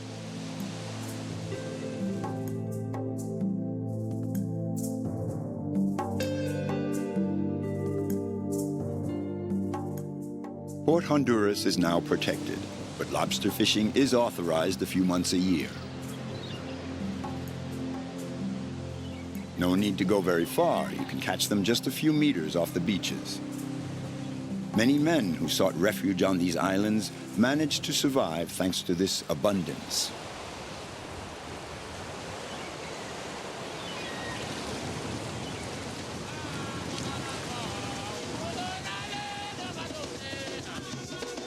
The horizon where one can lose oneself and vanish from sight. Belize has been a sanctuary for a number of people shipwrecked by history. Pirates, fugitives, but also slaves from Africa. Their descendants still perpetuate their music.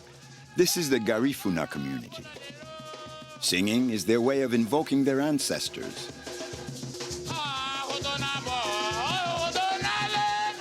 When I was a kid growing up, I used to hear it. I guess the drums put spirit in you and you get moving.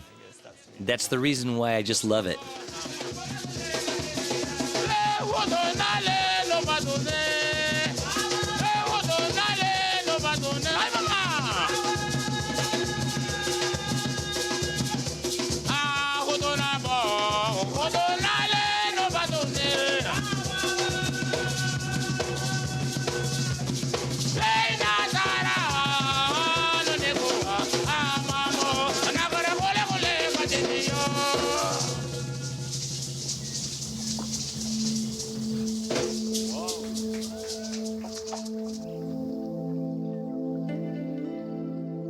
But today's modern world needs landmarks and sentinels. On Hunting Key, facing the barrier reef, Dandu ensures that the lighthouse is always functioning. Roger, 1-8. Of life, I hear you clearly. Come in, over. If we do have problem with the lighthouse, it will take about 2 or 3 days before I can get help. Our navigations really needs the lighthouse. This is the end of the barrier reef, and boats came in from Guatemala, Honduras, and Belize through this channel that goes out to the Caribbean. So this is the most important lighthouse here in Belize. It's a way of life. I feel more free, you know. I go where I want to. I do what I feel like, you know, go swimming, go diving. Then when I'm here, you know, I feel like I'm somewhere. The barrier reef, wow, it's beautiful, you know. It's more than a treasure, it's a heritage. I mean, I want my great-grandson, my great-great-great-grandson to come and enjoy what I'm enjoying today. Dandu has known Cash since he was a child. Today, he's waiting for him impatiently because he needs his help to keep up the lighthouse. Time is short, for nightfall is approaching, and the wind is getting stronger. Hey, Cash, why? Where you bring for me, man? I have a battery here for you. You said you have to change it because you have a problem? Yes, man. Give me a hand there, man. Because I need help on the lighthouse too, man. Yes, man. Thanks, man. Yeah, for helping with this battery, boy. When I was a kid, we used to go to the lighthouse, and we would dare each other to see who was brave enough to climb up there. And the one who'd get up there would say, "Yes, I'm a man, and you are just kids." That made us feel good. Sometimes we would drop down and go hiding from the guys that took care of the lighthouse. Because if they saw you, they would yell at you and say, "You can't go up." So we took those chances as kids, you know. It's something that we really enjoyed. So what happened? You want to carry this end? Yeah, this end, yeah. Take your time. Why? Nearly could see Honduras for ya. Serious?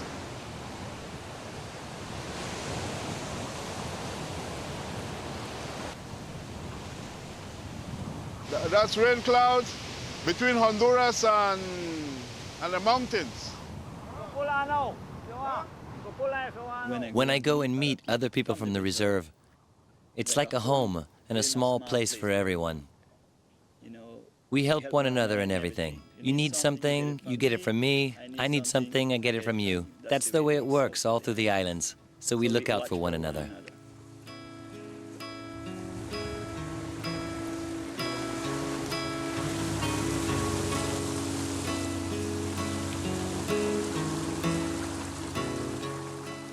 You can't just go anywhere and trade the same way we do.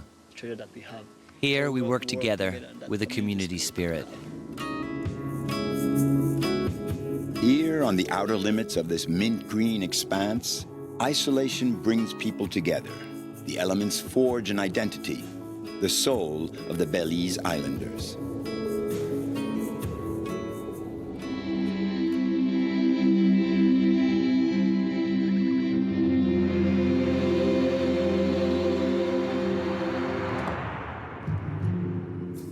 A space outside of time.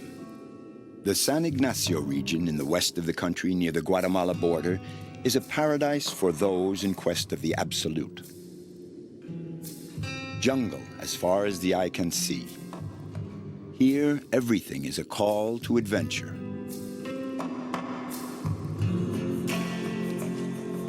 You see your teeth? Those are some old teeth.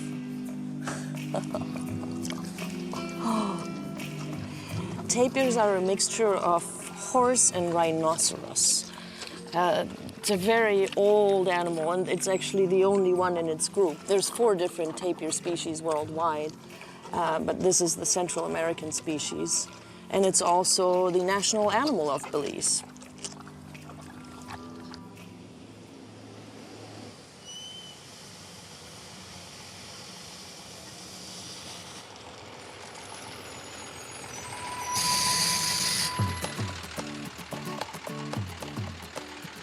Isabel, a Franco-German veterinarian, landed here 8 years ago with her backpack and her very young child.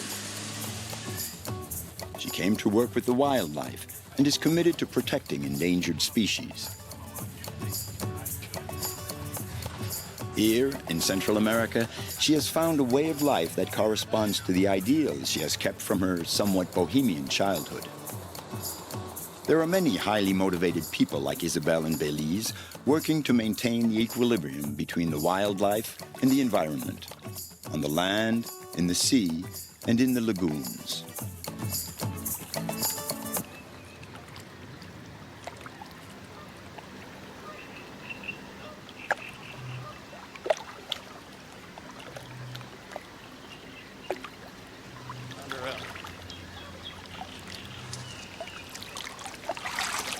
Barely got him. No, we don't. We gotta get this. Hold on. That's what I would like to know. Chris, Sherry, and Vince take care of American saltwater crocodiles. Hold on, it's not on him. The most common species in Belize. These reptiles are usually left to live in peace here, but in some regions where human activity is more intense, the cohabitation can be quite problematic. All right, go ahead and go.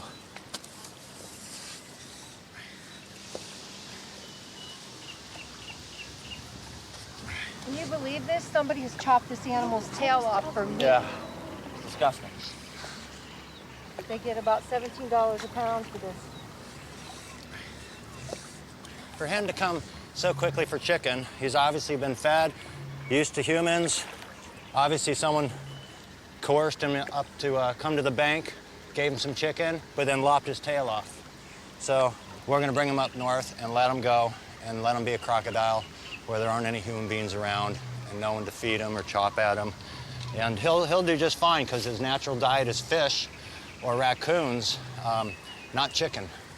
So. Such severe wounds show that this great predator can also be a victim.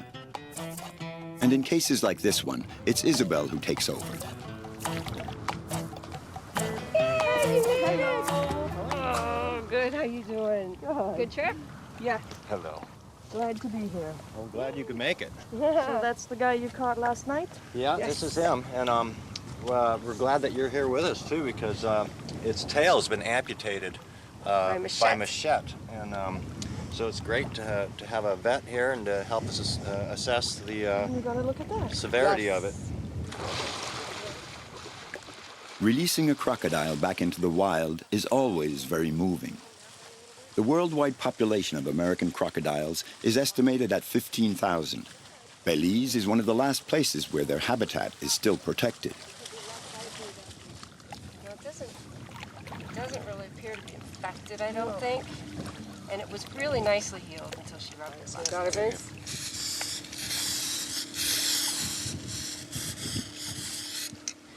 Well, this is an exciting moment. We're about to release this girl back into her natural environment without human disturbance, so it's quite exciting. Personally, as a wildlife veterinarian with a passion for wildlife rescue and rehabilitation, this is about as good as it can get to be able to bring an animal back out into the wild.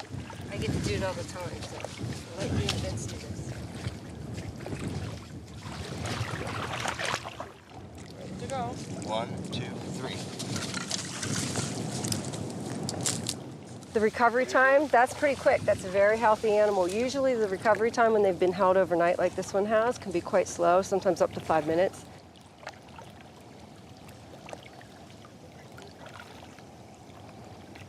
The profession is often very rough and very difficult, but for example, the moment of getting to release an animal that we've been able to heal back into the wild, or an animal that we have bred and rehabilitated to go back out, that is truly the biggest reward and makes me feel like we achieve some sort of harmony.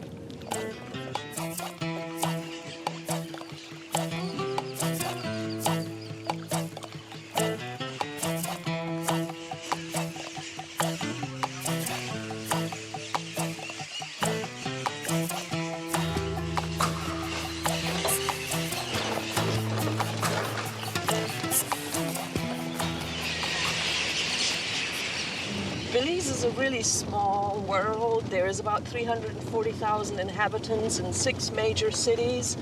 Our capital is Belmopan, with the last count was 6,000 people living there, which made it the smallest capital in the world. And it really adds to the lifestyle in Belize. It makes that everybody knows everybody, and it's all like a small village, the whole country is.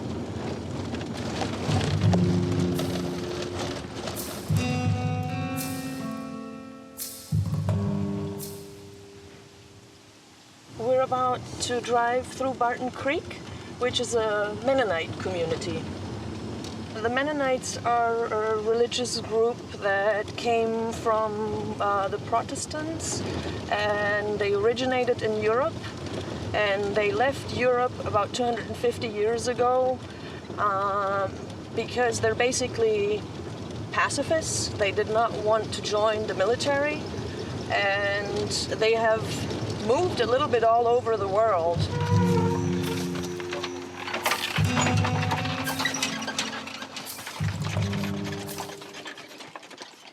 I grew up in the countryside in Germany, and then in the countryside in Paraguay for 2 years, which for some reason has left a lifelong impact of wanting to go back to the simplicity of life that we had there, where I could take my horse to school.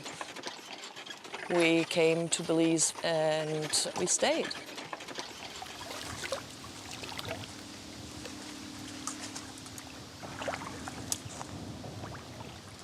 I can really not see myself live in a city, in a concrete jungle, at all. There's very, very few things on this planet that would take me away from here, and it would have to be closely related to conservation. Nature is my church. That's where I go to get new energy and recharge.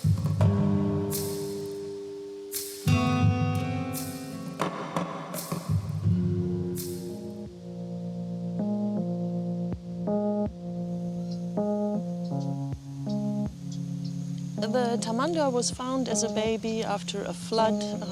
She was orphaned, there was no mother around, and she was flushed down the river. So they raised her from a baby with a goal to release her once she is ready to be released. They are very specialized animals, and they eat ants and termites. And it takes 5 or 6 hours per day for them to get enough time to get enough food. So they're very labor intensive. We're just looking to see what she does, basically, if she looks like a normal tamandua and if she can find her food. And that looks pretty normal. I love the daily challenges. It never gets boring. You have to constantly improvise and figure out how to deal with a new situation compared to a normal veterinarian and normal veterinary practice where after a couple of months you've seen most of what you're going to see every day and it gets boring quick. My work does never get boring.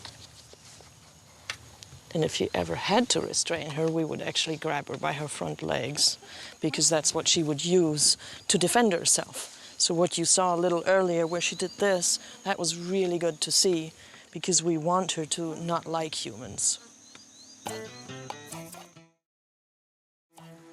Mission accomplished. And Isabel is already back on the road. Vince and Sherry have called her in again. This time the crew is planning a night rescue.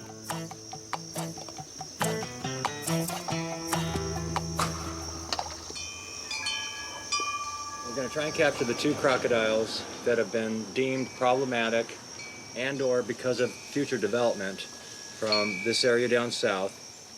And once we capture both crocodiles, which we believe to be a mating pair, we're going to, by boat, bring them up north, and we'll probably come out here and go off onto these mangrove areas where there's no people, no development. We can't go that far anyways. That's all the further we're gonna be able to go. Sure. Well, the further up you go, the better off it's gonna be. But you go too far, then you don't want to enter Mexico. How far is Mexico? It's only about 20 miles, actually. Belize is a paradise for people like me wanting to work in conservation because we still have 60% of the country covered in native forest. We have a humongous biodiversity here. And a lot of the problems that I saw in the US or in other places before was illegal trade. And once we see a wild animal in Europe or in the US, there's no way we can bring it back. So one of my goals or missions in life was to work on site in one of these developing countries where we still have biodiversity and nature left.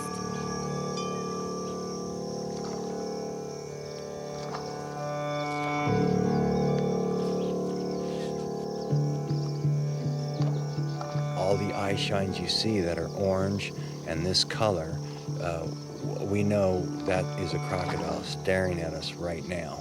He can hear us, smell us, see us, sense us.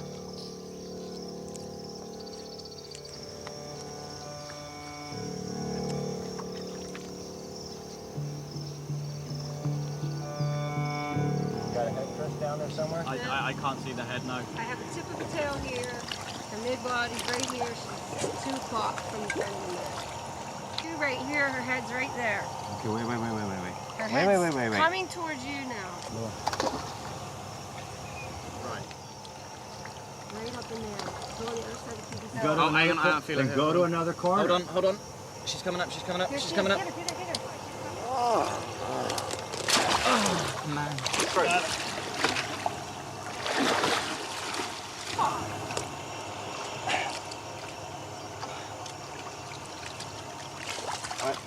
go of the rope. Let go. Let go of the rope. No, I'm telling these to give you slack. I've got it. I've got it.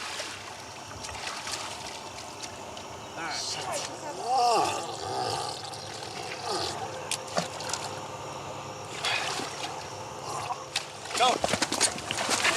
All right. Too late. Got it. Good.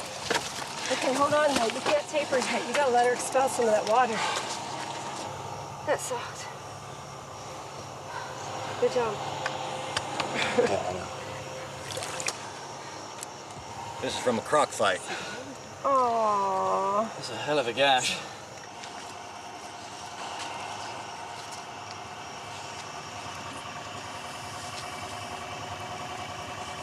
She will heal rather quickly. Crocodiles have enormous capacity to heal, and it's really, as much as it looks like a big gash, it's a minor wound for her.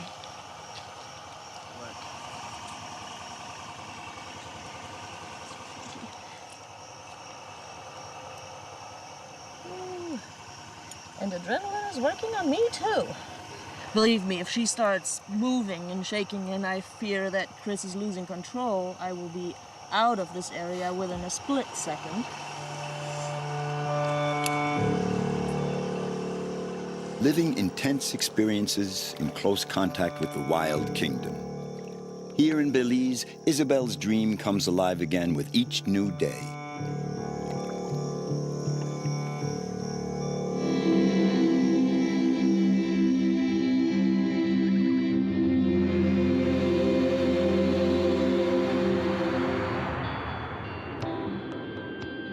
Here in the midst of the Maya Mountains is the birthplace of a river renowned for its purity, the Sibun.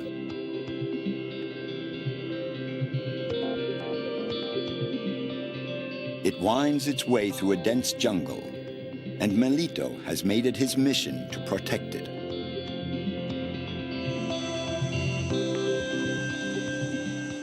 My Sibun is my life. And my navel string, when I was born, my navel string went in the Sibun River. So the Sibun River have this thing in me that I must be there. I must swim in it every day. I must drink from it every day. You know, that's just, you know, how special Sibun River is to me.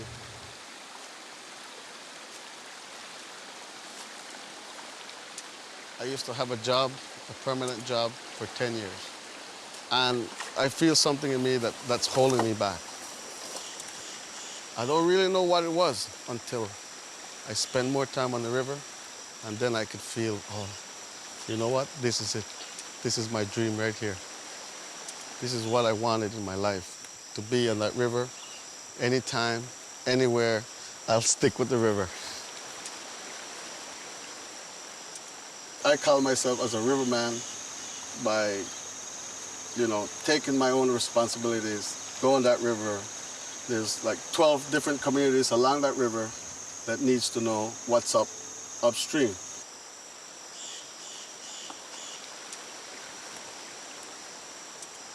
Travel this river once a month, you know, and I go around checking everything. Recently we had some floods, and so I'm gonna go check out the river and see if I can see some good stuff on the river.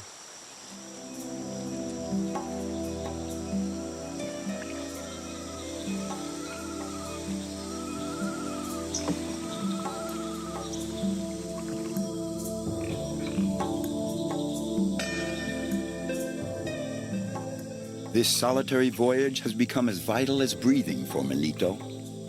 Meandering up the Sibun, he's also making a trip back in time and revisiting his culture.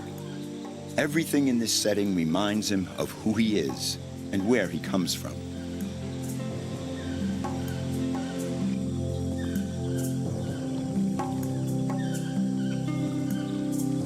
It's a big saber there, man. We'll go visit that right now and check those big buttresses.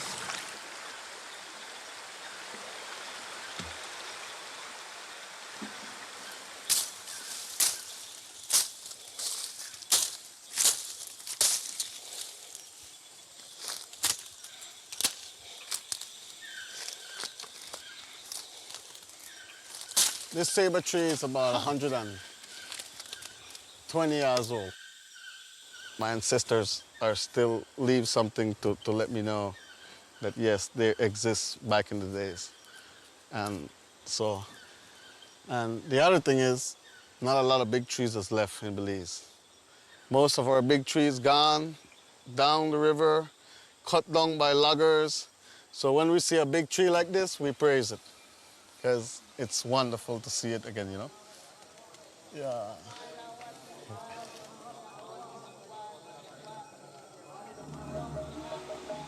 I am mixed with the Mopan Maya, and the Mopan Maya is one of the strongest Mayan in Belize.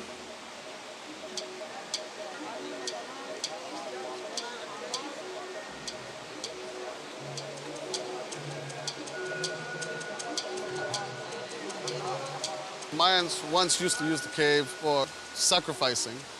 They will come in a cave, they will have a big circle, a bonfire, and they will have a little dance first, one of the Mayan culture thing, you know, and right after that, they have a big sacrifice.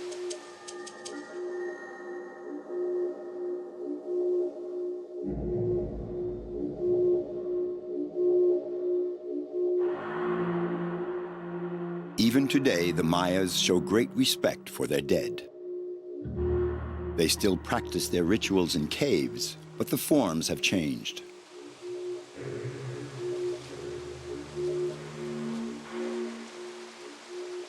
They use the cave for storage because sometimes even the areas where the Mayans used to live get flooded, so there's a lot of different levels in caves, so they always use the highest one.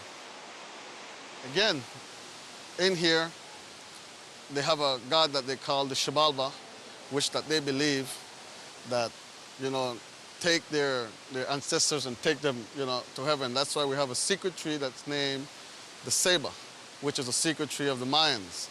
Because what happened is, the roots of that big tree is up out there in the outer world, and the roots pushes down through the cave to the underworld, right? So when they do their sacrificing, they believe that the ancestors go through that root, straight to the trunks, and through the branches to the heavens.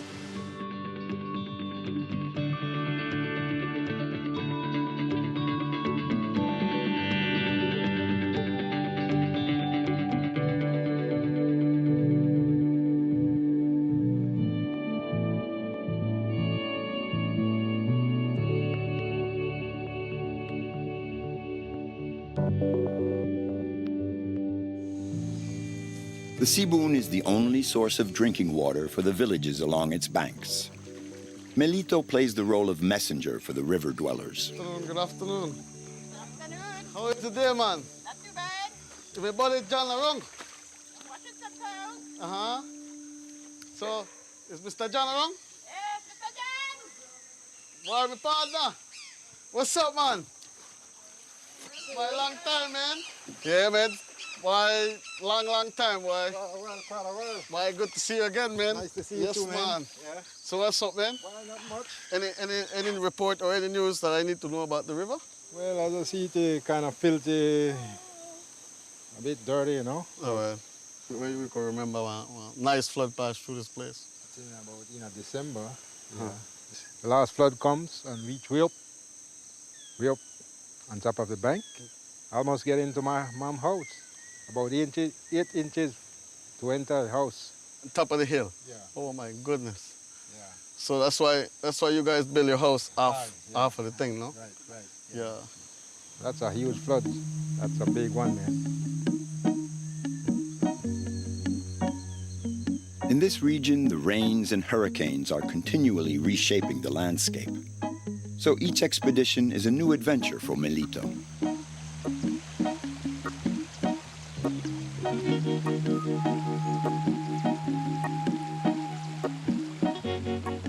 Ed Bowles is a hydrographer specialized in river systems. He's been monitoring the ecosystem of Belize's rivers for the past 30 years. For him, the Sibun occupies a choice place among the rivers on account of its exceptional purity. He likes to keep a finger on the pulse of the river and capture its every mood. I first came to Belize in 1980, before Belize was Belize. And over the years, I fell in love with Belize as I returned. And then by 1988, I found a way to move here. I was working to build a research center in the Mountain Pine Ridge.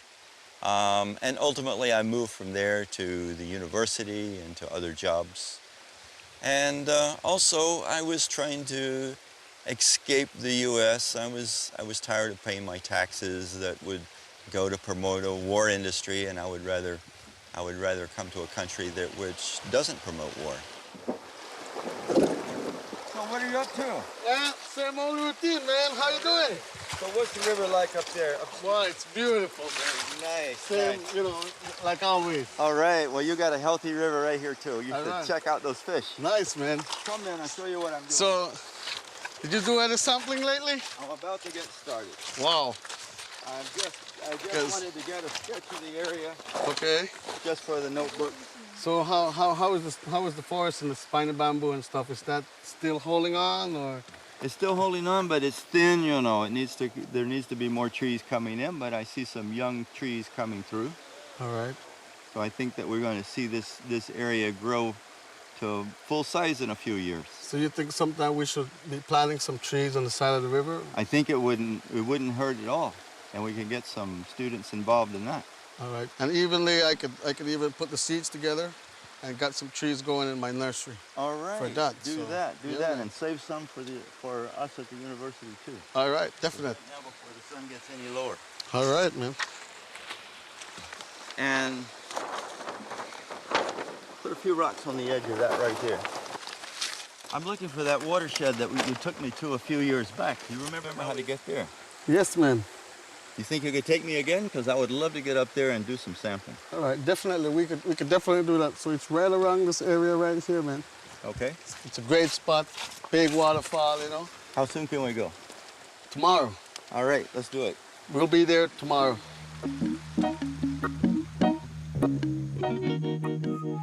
Traveling together is a deep moment of rapport for these two men who share a fascination for the same river.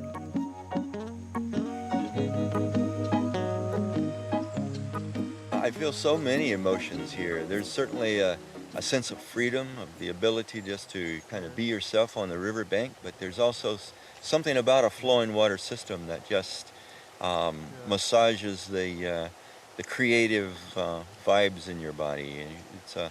It's the relaxation of the water and the incredible diversity of the fish and the wildlife associated with the river. Or in the limestone. I don't know what heaven feels like, but this sure feels like heaven to me. And in me, when I'm at the Smooth River, I'm always, you know, like, I'm so happy. You know, I don't even want to go back to my house. I just want to remain here and spend as much time at the river as I could. And man, you know, this river is just, I can't stay away from it. It's too special, you know.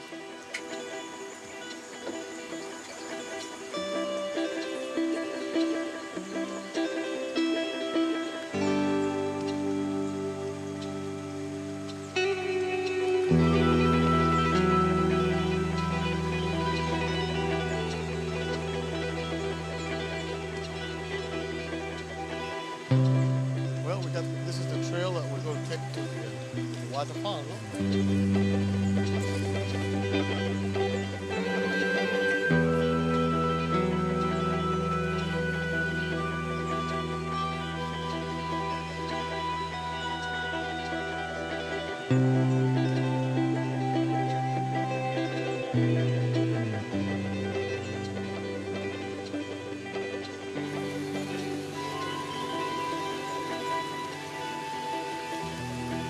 Nice moving stream, man. Yes, man.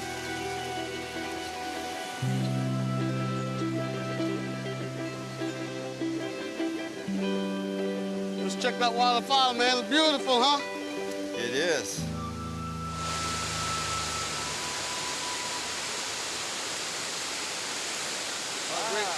Isn't that great, man? It's more beautiful than I remember. Look how beautiful. I like to see those like mist coming out of there. Oh, yes, man. There's many places like this magnificent waterfall that are undiscovered by most people.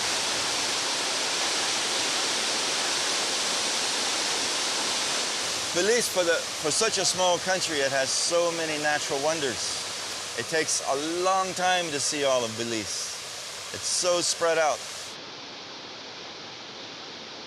Belize being part of the Central American Isthmus is a very important part of the movement of animals from the north and plants from the north and the south. This is where they meet.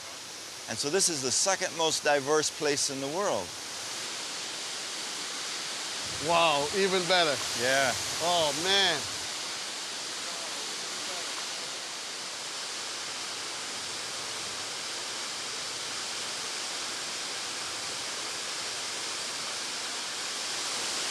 All right, Malito.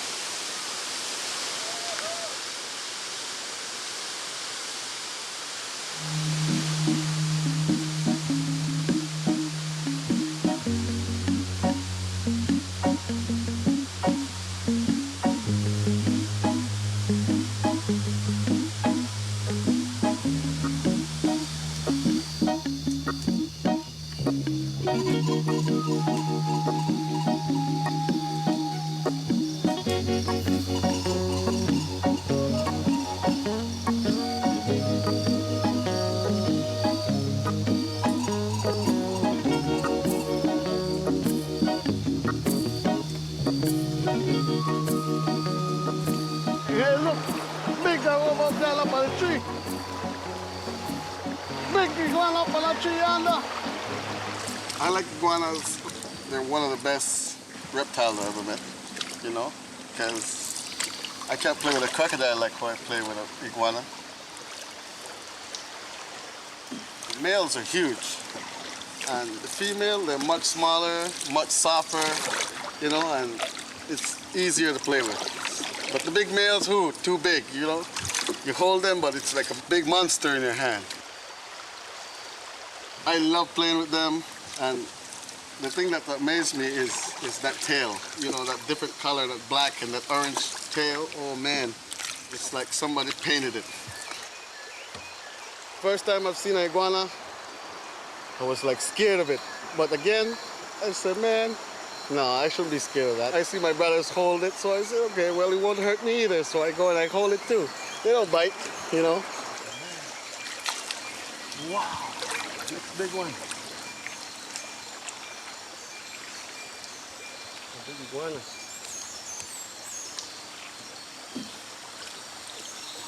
Wow.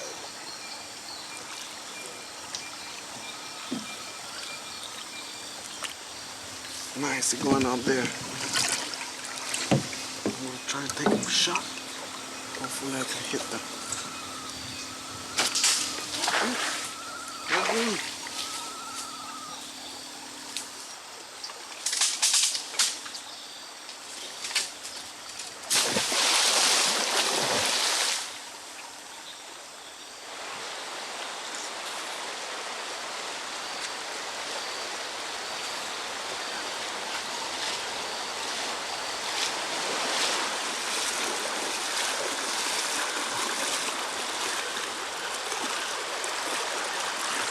Yeah.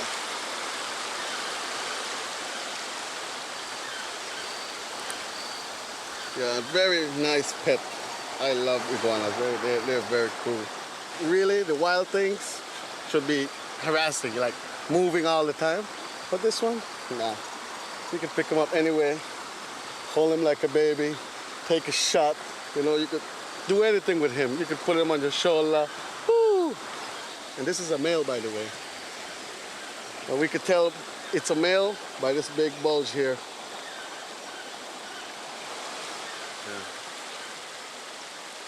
Yeah. Like it? It's nice, huh?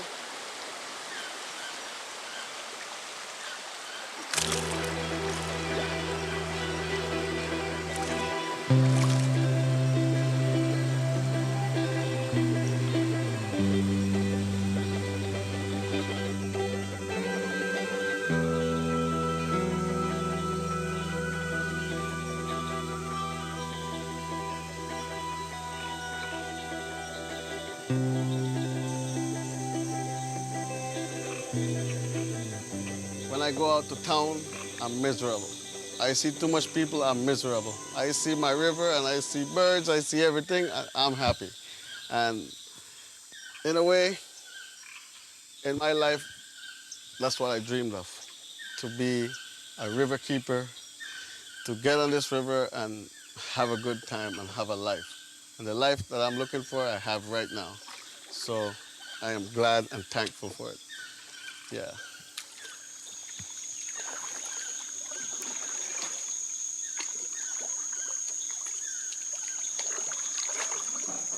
My family is the one that actually get me in this by tagging me along. I have 5 big brothers. And my 5 big brothers, they're fishermen. They love the Sabine River. My dad is a farmer from the Sabine River. They show me how to fish. They show me how to catch an iguana. They show me how to catch an armadillo. And some of them show me even how to catch snakes. So it links up and it drops right to me. I'm the last one of the family. Now I guess I have to do my part.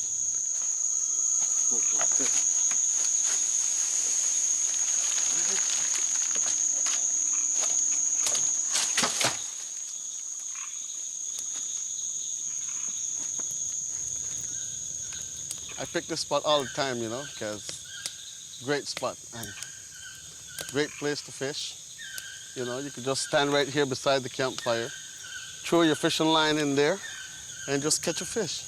And right down there, there's big tarpons, there's snapper, all kinds of sorts of fish down here. Yeah, man. For me, it's life. Life, I think this river has given me more life than I think that I have. Because I've been through many things, you know, and I could be dead by now. Well, I call myself dead man. But you know what? The river said, no, I'm not ready for you yet. Go on, you got a mission to, you know, to accomplish. So I'll give you another chance. So man, from then, I love the river even more. If I could live 1,000 years, I'll be right here in this river. Never gonna change it. Yep.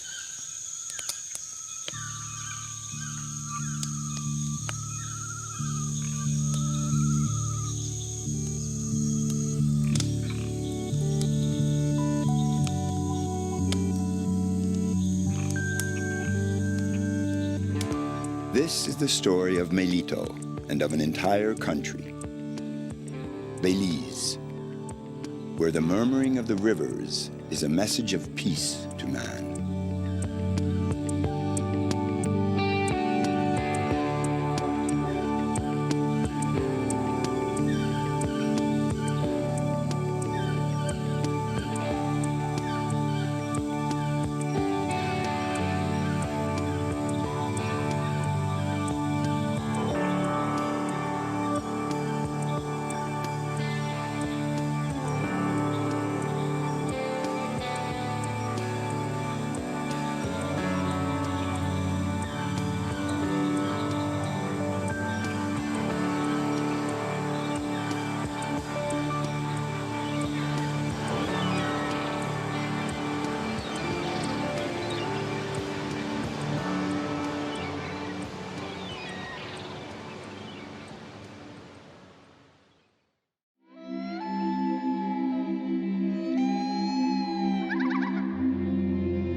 Today, somewhere on Earth is headed for the west of America, a land where the pioneering spirit and dreams of fortune still live on.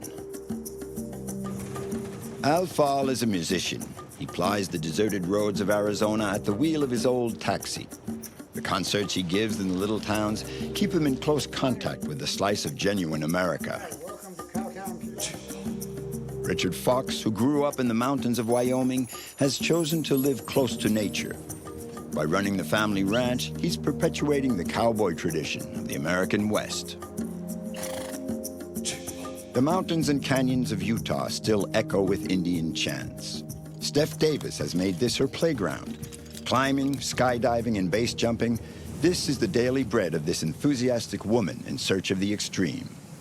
It kind of feels like being a bird when you have a wingsuit because you can go where you want, you can steer it, you can, spin around in circles. It's just such an amazing thing that you could do that, You could be like a bird up there. It's kind of amazing that we have that chance.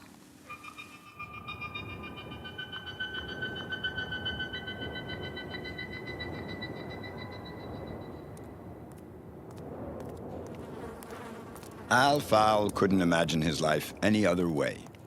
For more than 20 years now, he's been living for and from his music, rock and roll.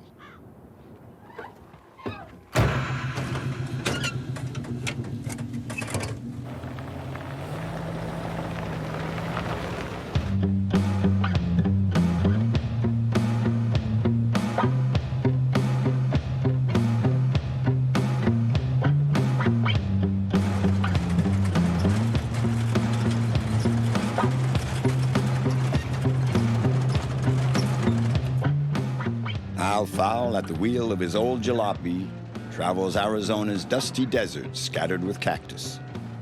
It's like he stepped right out of another age, America of the 1950s. Al, an exceptional musician, has become a well-known figure of Arizona's rock scene. One fine day, while hitchhiking across the states with a friend, he decided to put down roots here. They were 18 and were pursuing their dreams of freedom.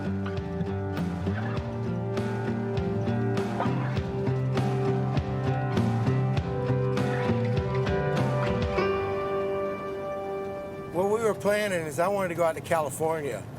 I heard a lot about San Francisco and I had a few friends out there. But you see, we were kind of homeless at the time and had been pretty much on and off the street through most of our teenage years. So we were hitchhiking and I wanted to go to California, and he says, it's October. It's gonna be real cold if we're gonna be sleeping outside in San Francisco in October. So he says, let's go to Arizona. I met some people. It's a cool little town and it's warm all winter long. I actually fell in love with Arizona when I first came here from the East Coast. The whole state is just filled with beautiful drives.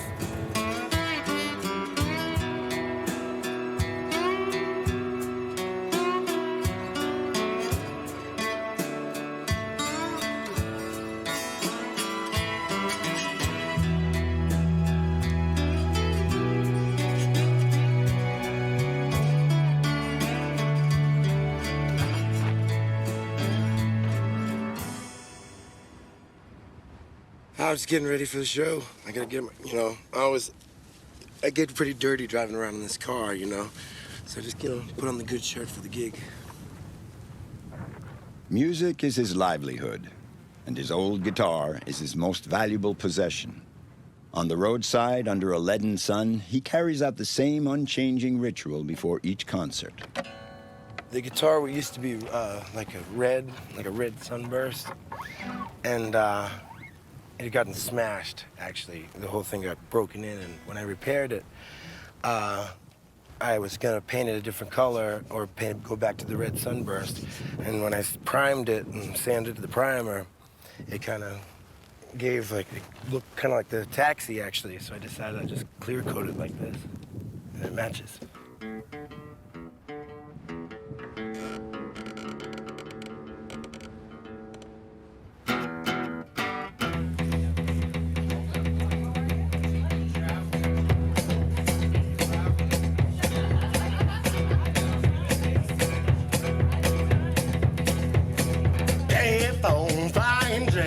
Exit 42, just about 100 miles away, baby, and I'll be home soon. Trucks juggle over in the background, baby, I can barely make you out. Here comes another one rolling by.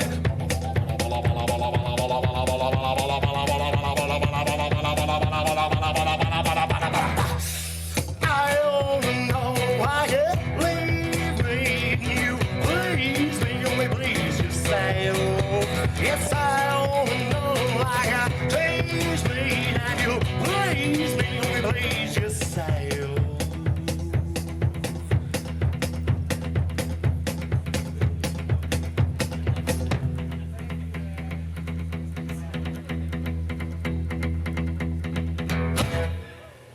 All right. Cheers, everybody. Al often plays solo. Guitars, drums, singing. He's kind of a one-man band. He's also his own manager, always on the lookout for the next gig.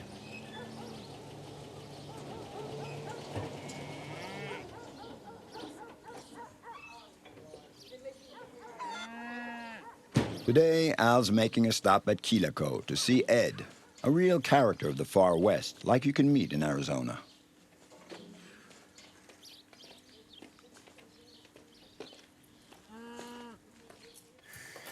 Hey, Ed, how are you? Howdy. Really nice to see you again. All right, welcome to Cowtown, Quilico. Thank you. Haven't seen you in a while. Oh, it's been a while, yeah. Yeah. You know, last night I was up in Tucson, and I was playing a show, and me and Marcus got to talking, and we were thinking that maybe we could come out here. I'm thinking right around the last weekend of June, maybe we could put on another concert out here. Oh, yeah. Yeah, you can do that. Or you can sit up on the stage, you know, it makes no difference. A lot of folks, just a few months ago, we had 8 bands here. Oh, great. I'll show you where you can set up. Now, come over here and, yeah, you know, you can set up here on the stage. And Ed Quilico gave his name to this improbable spot, a little village that he planned and built himself. Quilico is a very special ranch with its own saloon, church, prison, and cemetery. Ed, a Korean and Vietnam War veteran, has spent his civilian life keeping alive the flame of the pioneering spirit of the far west. you know, out here, people is treated with respect. Everyone is welcome in this town. It's the code of the West. You don't judge a person by the color of his skin. You judge him by the contents of his character. And that's what we do here. But somehow, the West is losing that.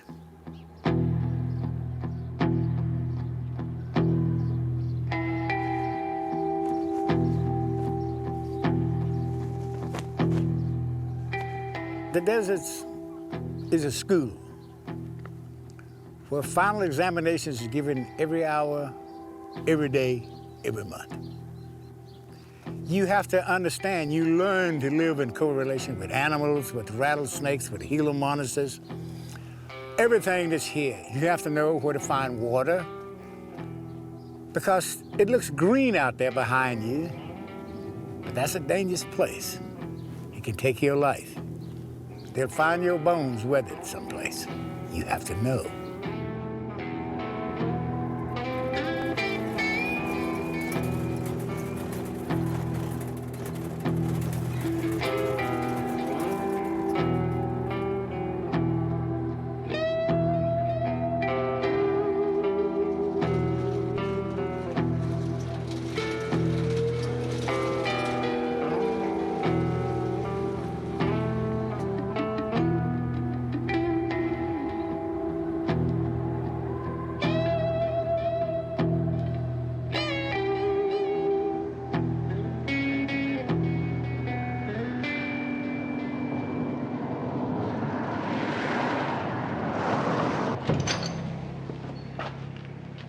Al the Rocker also has a kind of crazy dream. In Mammoth, a small town with a population of 2,000, he's renovating the Blue Front Inn. This bar is a legend unto itself. It used to be owned by the son of a Chicago gangster who made a fortune during Prohibition. The Blue Front Inn also used to be a dance hall. And maybe this place in the heart of the desert will come alive again. At least that's what Al is hoping. This is a 1965 Roe Ambassador. I bought it in Scottsdale, Arizona. There's a guy who, actually the guy I bought it from had 3 or 4 of them, and out of them he took all the parts together and pieced together one working one.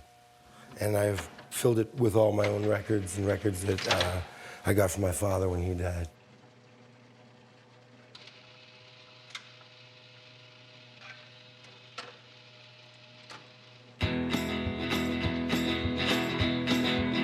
Well, there ain't no use of me having a band anyhow.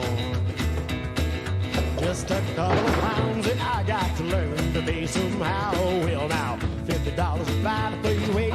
No use to argue, put it in the tank. Swear we had a gun to get ripped off too. So I called up mama. I called up papa. I called up my woman. But she's not home. I wonder where she's gone to. Driving is something I do all the time as a musician. I do a lot of driving. Even if I just stay in Arizona and just play my regular circuit of shows in Arizona, sometimes I'll do 1,200 miles in a month, and that's just for the gigs. Flat broke again. Sometimes it's where I write songs because I have nothing else to do. My mind just starts to work overtime. But I like it. I like driving. Feels like you never made it home.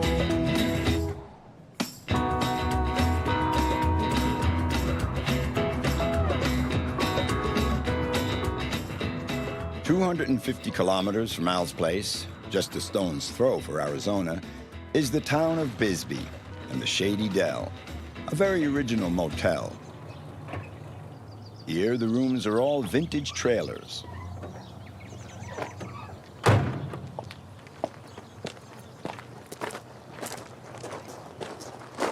This morning, Al is paying a visit to his friend Justin, the moving spirit of the place. Like Al, he's a great fan of the fabulous 50s. We don't have much of a history, and this was a big part of our culture, between the car culture, the movies, and the old diners, and unfortunately, everything's fading away. Nobody knows what these diners were like anymore. They're pretty much all gone. For me, to get to Bisbee in the taxi, it's, 3 hours with no air conditioning, holes in the bottom of the floor, But it's all part of the adventure, If I wanted to drive a car with air conditioning and stuff, that's not for me,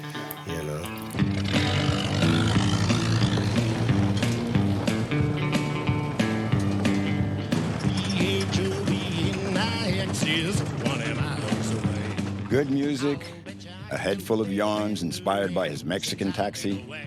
Al Fowle's life is written on the highways and byways of Arizona.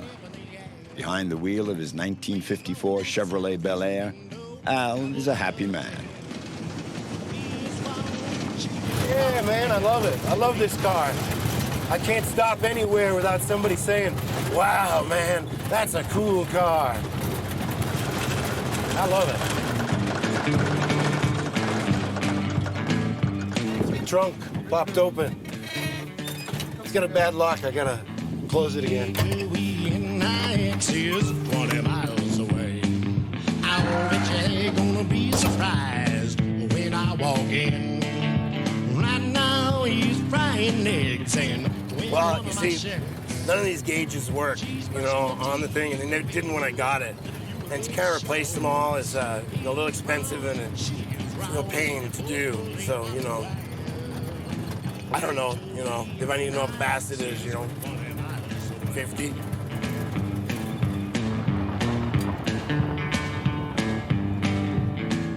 I don't even know if I'm the one who owns the car. I think I'm just a passenger for a while. 20 miles away.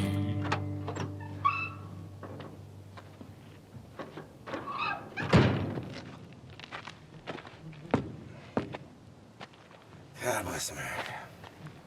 Al's car is the faithful companion of every moment of his life. Something like a good old friend who every now and then gives you a hard time. Oh, well, you're gonna blow a tire, you're gonna blow a tire. Ain't the first one I changed. Sure as hell ain't gonna be the last. Ugh. Just gotta get into Tucson and get another one now.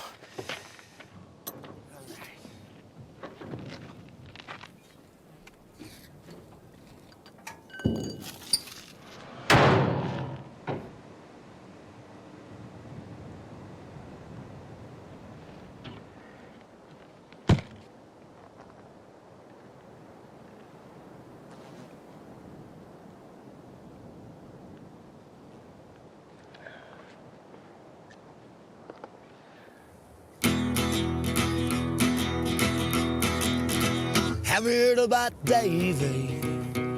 He got locked up yesterday for the failure to pay his child support. And all us guys laughed and thought it was just so funny. His wife left in such a hurry, she never even stopped to ask for money. She never even called just once to tell him where her and Junior was.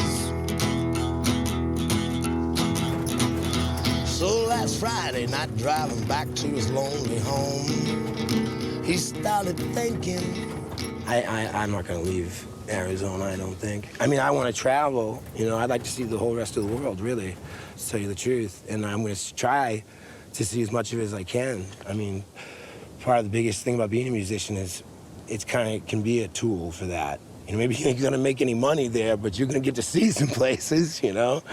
And it's a vehicle like that, you know? It can be if you're, you know, if that's your intention, you know? But I always want to stay here, you know?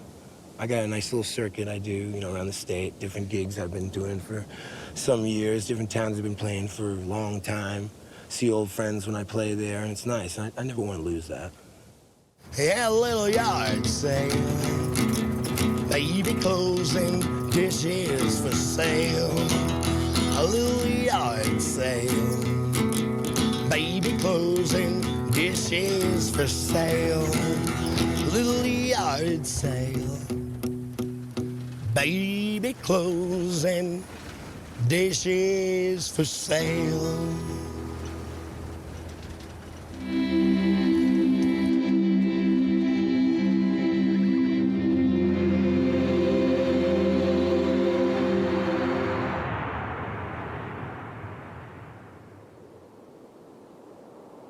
Wyoming is a land where people still get around on horseback.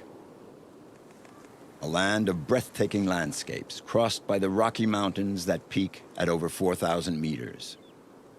It is the least populated of the United States. Here, not far from Yellowstone National Park, Richard Fox has his ranch.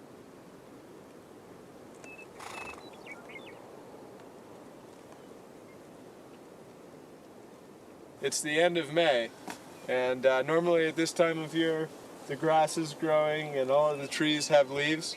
But this year, as you can see, it's still snowing at this time of year. So we're facing some challenges feeding our horses and our cattle, and we live by nature's rules here.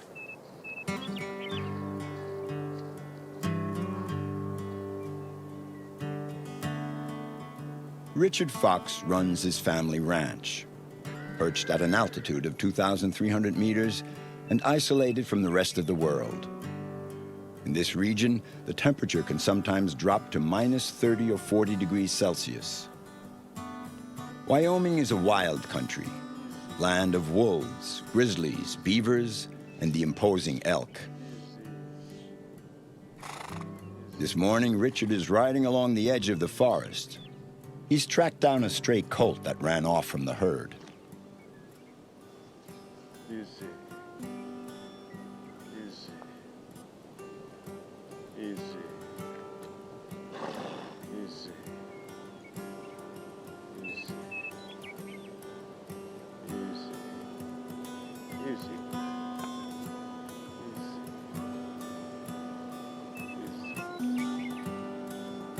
That's a good boy. That's a good boy. From the day I was born, I've been around horses. You know, I started riding in my father's arms when I was 6 weeks old. So really, they're like family members to me. And my whole family feels the same way. We treat them very gently and, you know, have a lot of respect for horses. Horses are wonderful because you can go so many places with them. You know, it's a little bit like a dog, except you can also ride them. The horses and the cattle, I love the animals. You know, you always feel at peace when you're around them. They're, you know, very pure animals. You know, you can go any direction on the horses, and we're very lucky because we're in the middle of the wilderness, so we don't have any highways, we don't have fences, you know, that block us off, so we can go any direction, both physically and I think mentally, because we have these wide open spaces.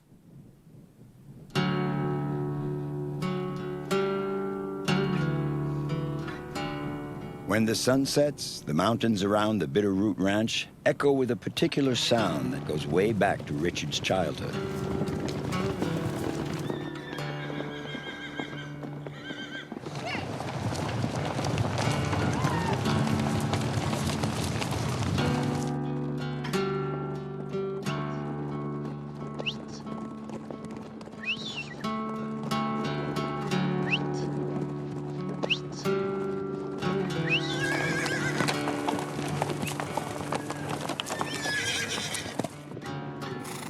Once spring is well underway, they let the horses loose at sunset so they can spend the nights roaming freely in the mountains.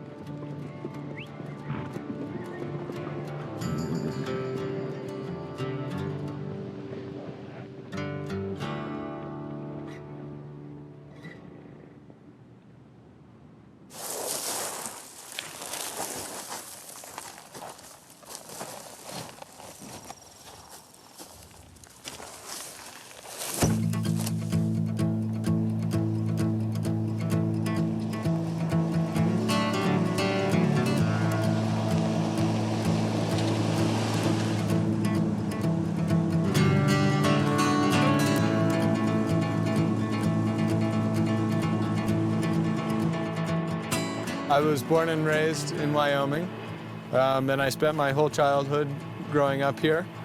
And then I went away for university, so I saw some other parts of the country, and I experienced, you know, different lifestyles, and realized how wonderful my lifestyle here in Wyoming is. And I think that's part of the reason that I love it so much. You know, I've seen other things, and I've seen how lucky I am and my family is to be here.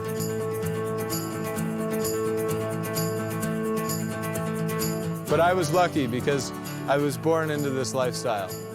So I think many people have to search, you know, for something they love and, you know, for a passion in life. And for me, it was just natural.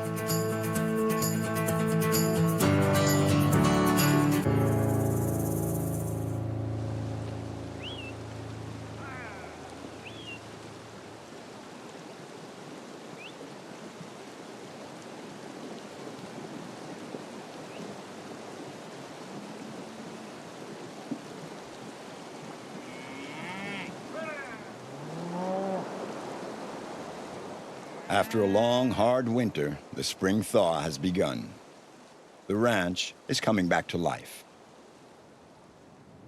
Today, Richard's entire family is pitching in with the work. They have to drive a part of the herd up to the grazing lands recently freed from the snow.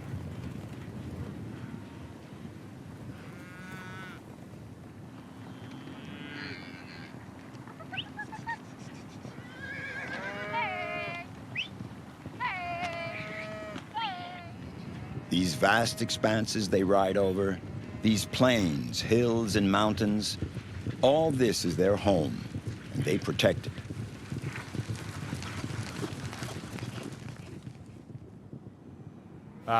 You know, we do things the way they've been done in the West for over 100 years. We rely on the natural world, the grass growing and the cattle having their calves, just like the cowboys did in the old days.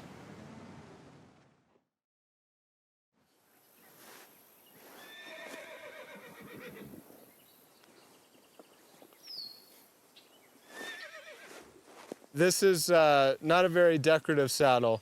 This is a real cowboy saddle for work. It's designed to sit in for a lot of hours. You're comfortable in this saddle all day. It's like my office chair that I sit in every day.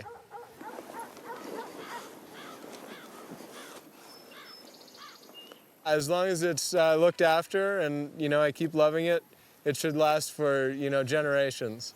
Actually, my parents got this saddle for me when I graduated from high school. So I've had it for many, many years. And maybe, I don't know, I'll give it to my son when he graduates from high school.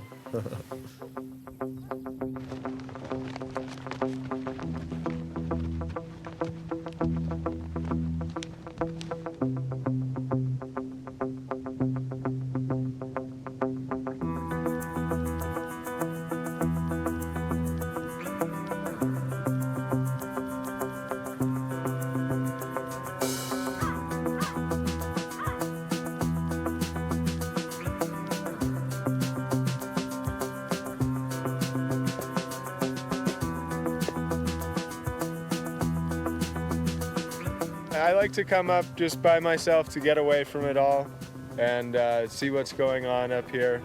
It's very peaceful, it's very nice companionship with the horses.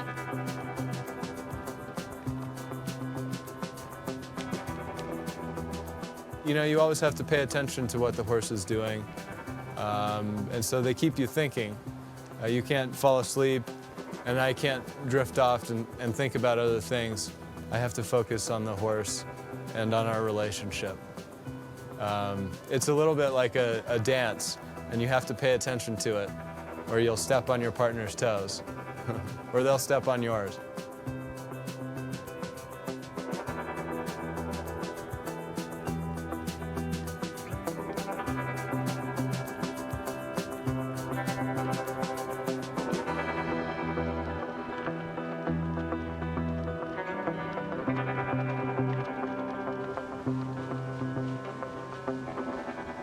I came up here this morning to see if we can bring our cattle up into the mountains. Each summer we bring them up, you know, high into the mountains for the grass. And I've discovered that there's a lot of snow up here. So it's too early. We aren't going to be able to bring our cattle up yet. But frankly, it's also kind of a nice trip to see, you know, just me with the two horses, and we get away from it all. And we can explore in the mountains. It's very peaceful. I haven't found anywhere yet that's better than this.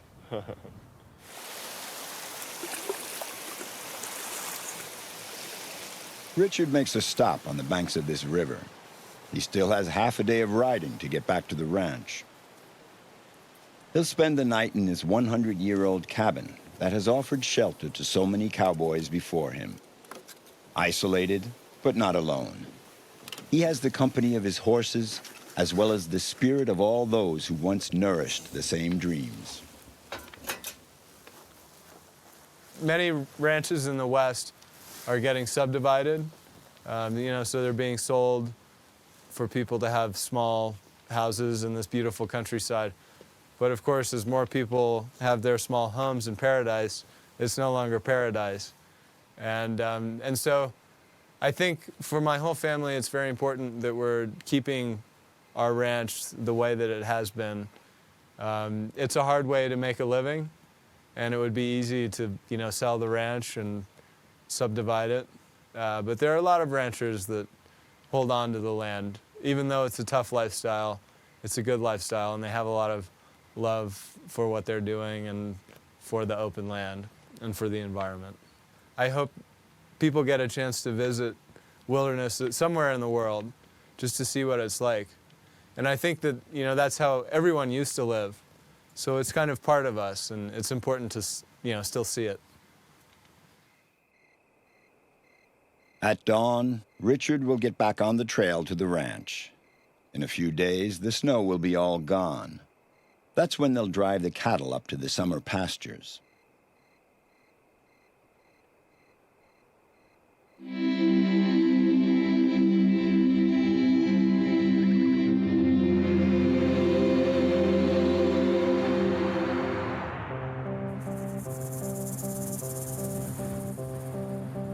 In the local Indian language, Utah means people of the mountains. This is the breathtaking realm of towering stone cathedrals sculpted by the wind and rain. Time and erosion have carved out immense canyons. Venturing into the heart of Utah means discovering one of nature's masterpieces.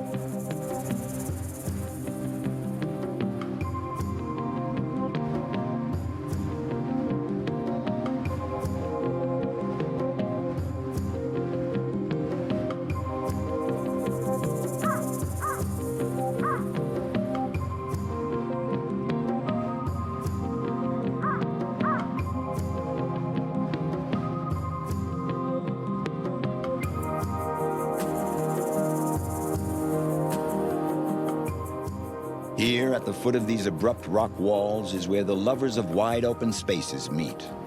Men and women who live near these cliffs that they've managed to tame in order to satisfy their thirst for the extreme.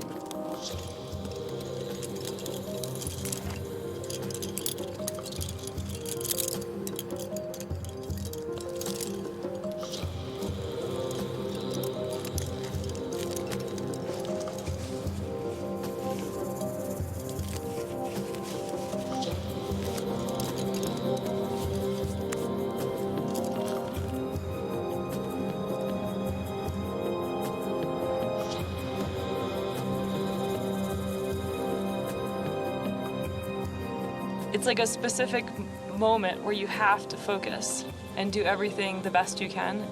And, you know, the only person it really matters to is you, because you're the one there, you're the one on the line. It feels really honest or like real to have experiences like that, because you're gonna try to do the best you can because you sort of have to.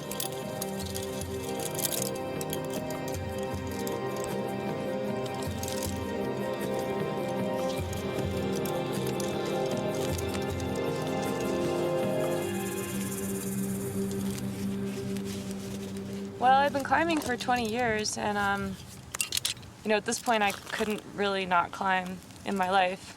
It's just, you know, it's like eating or walking. I mean, I will always climb. I don't know. I don't know why I like that so much. I just do. I just really like it.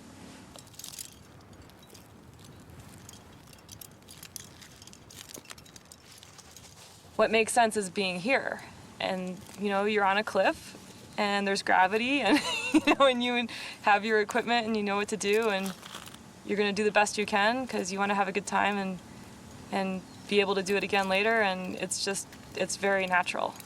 So to me that makes sense. And I like to live like that.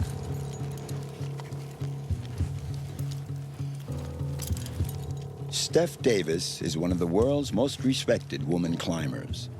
She has climbed and opened difficult trails all over the globe: Pakistan, Europe, North and South America.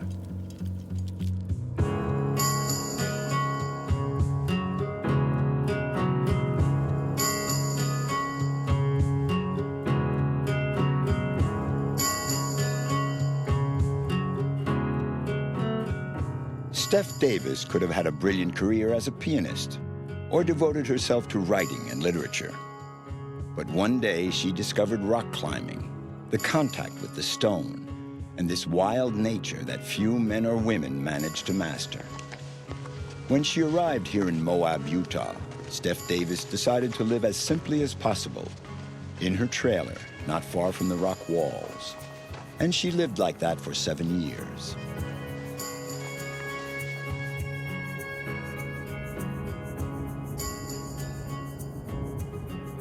I love this place where there's all these canyons and all of this, there's a lot of shape and there's like a lot of volume in this landscape. And then you never feel like you're just out exposed because there's so much stuff surrounding you, but then it's far away, so you don't feel like squeezed in like some tight valley.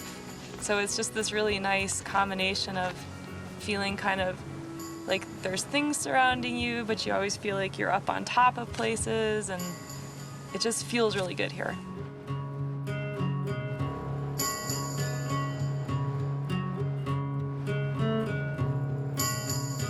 You know, as the years went by, I went like a lot of places in the world, and this is just my favorite place. Like if I had to stay in Moab and never ever leave this area for the rest of my life, I would be totally happy, because there's just everything to do here. Now Steph lives with her boyfriend, Mario, who's also a lover of the extreme and strong sensations. Today they're climbing ancient art, a spire in the middle of Fisher Towers, one of Utah's most spectacular landscapes.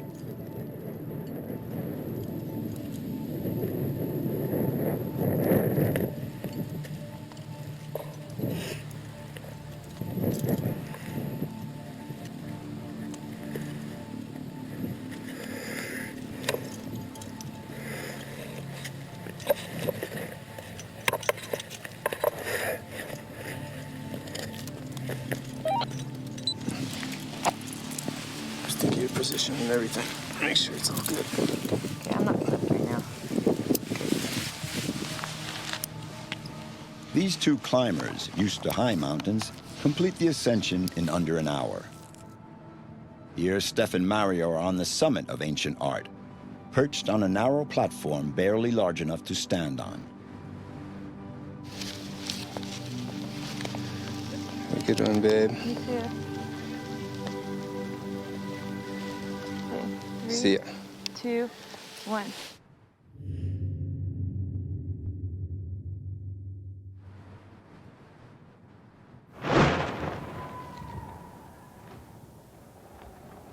Steph's free fall down the cliff face has gone off without a hitch. This sport, base jumping, gives an incredible rush of adrenaline. But for Mario, it's more of a problem because the wind has come up. Plus, he's no longer attached by his harness, and his balance is tricky. Under these conditions, you have to be patient. Now the wind has dropped, and Mario is getting ready to take the great leap. But first he has to get rid of the rope they use to make the climb. The rope has gotten wedged in, and he has to free it with his foot.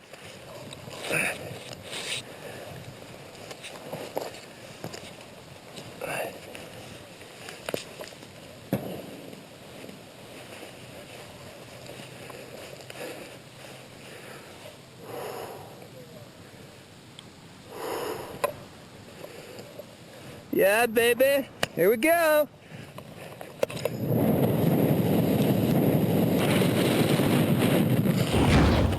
Yeah, buddy.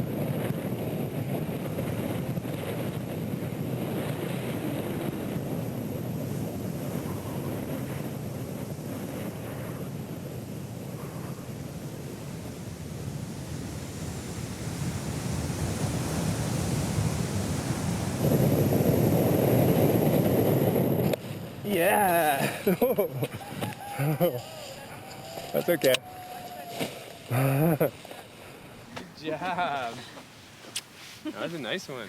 It's one of those magical places, and it's close to our hometown. It's like 20 miles away, 25 miles away. We can come here like every day if we want to, so we don't have to travel across the world. So, and people cross the world to come here. So when you're actually here and it's your backyard, I feel very, very lucky. You know, I'm more of a jumper, she's more of a climber. So she gets me up and, I get her down. So we have this little team thing going, which is pretty nice. So when you actually have somebody that shares the same passion and you're actually in love with, it makes everything just that much more intense because you can share all these very strong, feelings and moments with somebody you love. It's nice, very nice.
So yeah, the thunderstorms, they bring all the air up and then it just takes air in from different sides.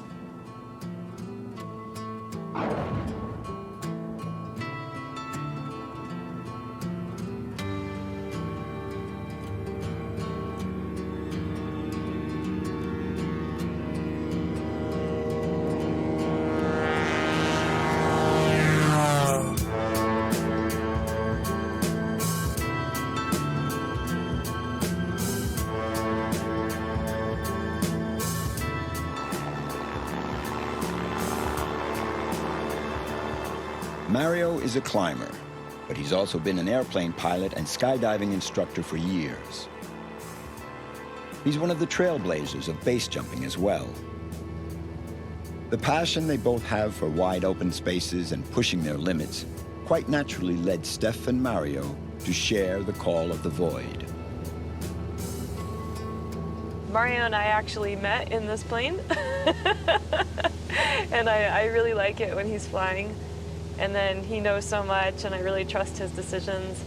And it's just nice when he's flying.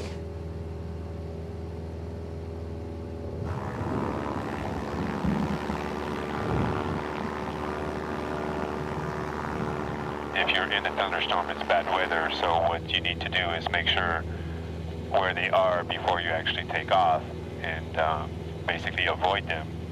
But it does make things a little more tricky, but at the same time, these days we'll have the most beautiful skies because the clouds are bursting, and there's a way to be safe as long as you respect the environment and you know what's coming.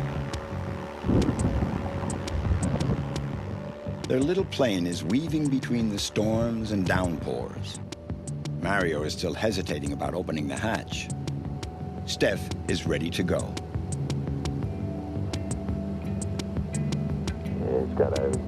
Hubbard is 1 minute from dropping skydivers over canyon line. 1 minute.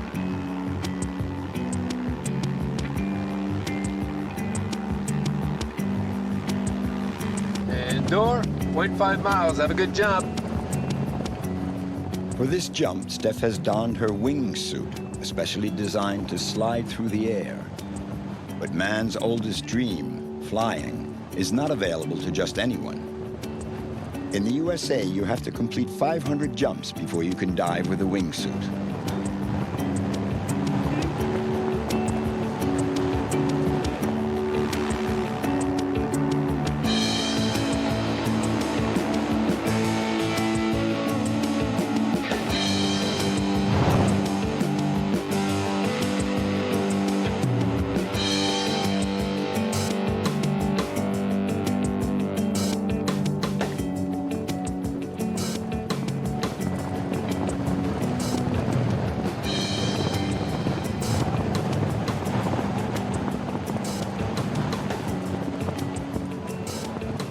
This suit allows Steph to fly much longer in free fall than with the standard equipment.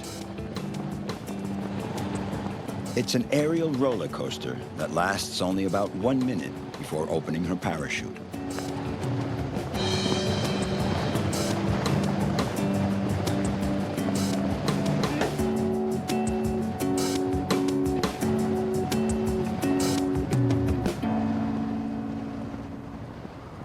It kind of feels like being a bird when you have a wingsuit because you can go where you want. You can steer it. You can pop up or dive down. You can, spin around in circles. It's a really cool feeling, but then at the same time, you're also thinking a lot because you have instruments like the altimeter, and you have to think about where you're going to come to land. And so it's like, on the one hand, it's this really like, ooh, I'm a bird. And then on the other hand, you're like, what's my altitude?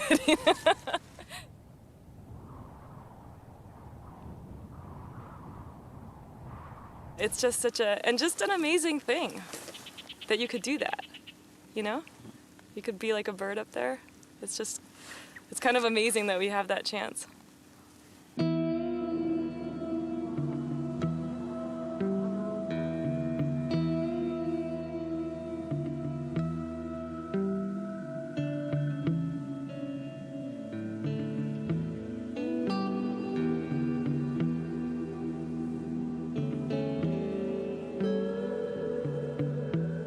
When I started to do meditation, for me, it's just kind of the same thing as running. Like to have like the empty mind state, which is really good. And then you feel good.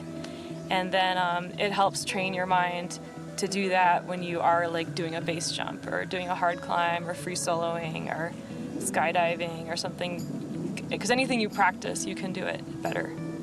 So if you practice that mind state in safe environments, it's easy to take it into the risky ones.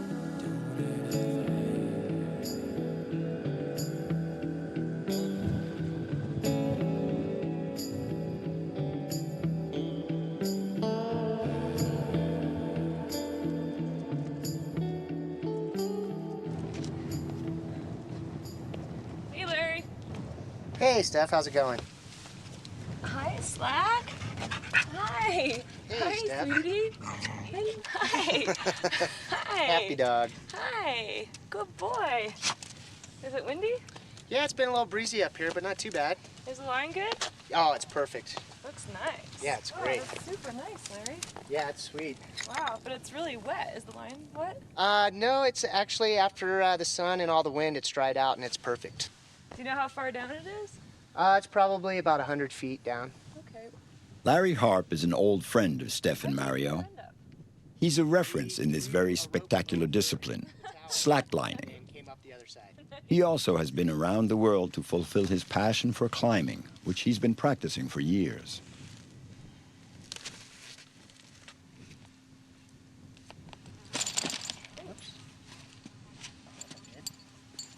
Larry is willing to go to great lengths for such a moment.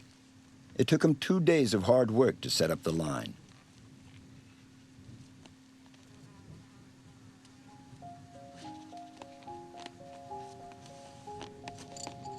You don't practice this extreme sport on a tight cable, like a tightrope walker with his balancing pole. Here, Larry has to master the stretch and bounce of the narrow strip of webbing as he walks the fine line between vertigo and perfect balance.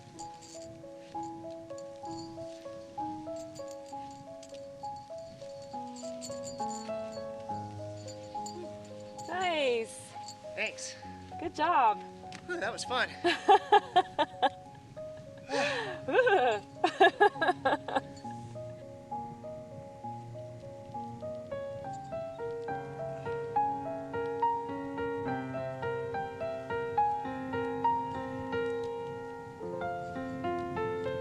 I really enjoy the balance of being able to control not only your physical and your mental aspect of walking a line. I enjoy being up really high. I've been a climber for 20 years, so highlining or slacklining up high is basically just an extension of that. One thing you try to do is empty your mind of anything. It's kind of like meditation, so if you're thinking about a bunch of things while you're walking, it kind of confuses you and it might make you stumble or fall. Whew, that was fun. It's always gets the heart rate up a little bit there. For me, highlining is all about the view, and it's not just being up high. It's being in a very scenic place, being out with nature, and just enjoying the landscape, and everything encompasses the experience that you're looking for.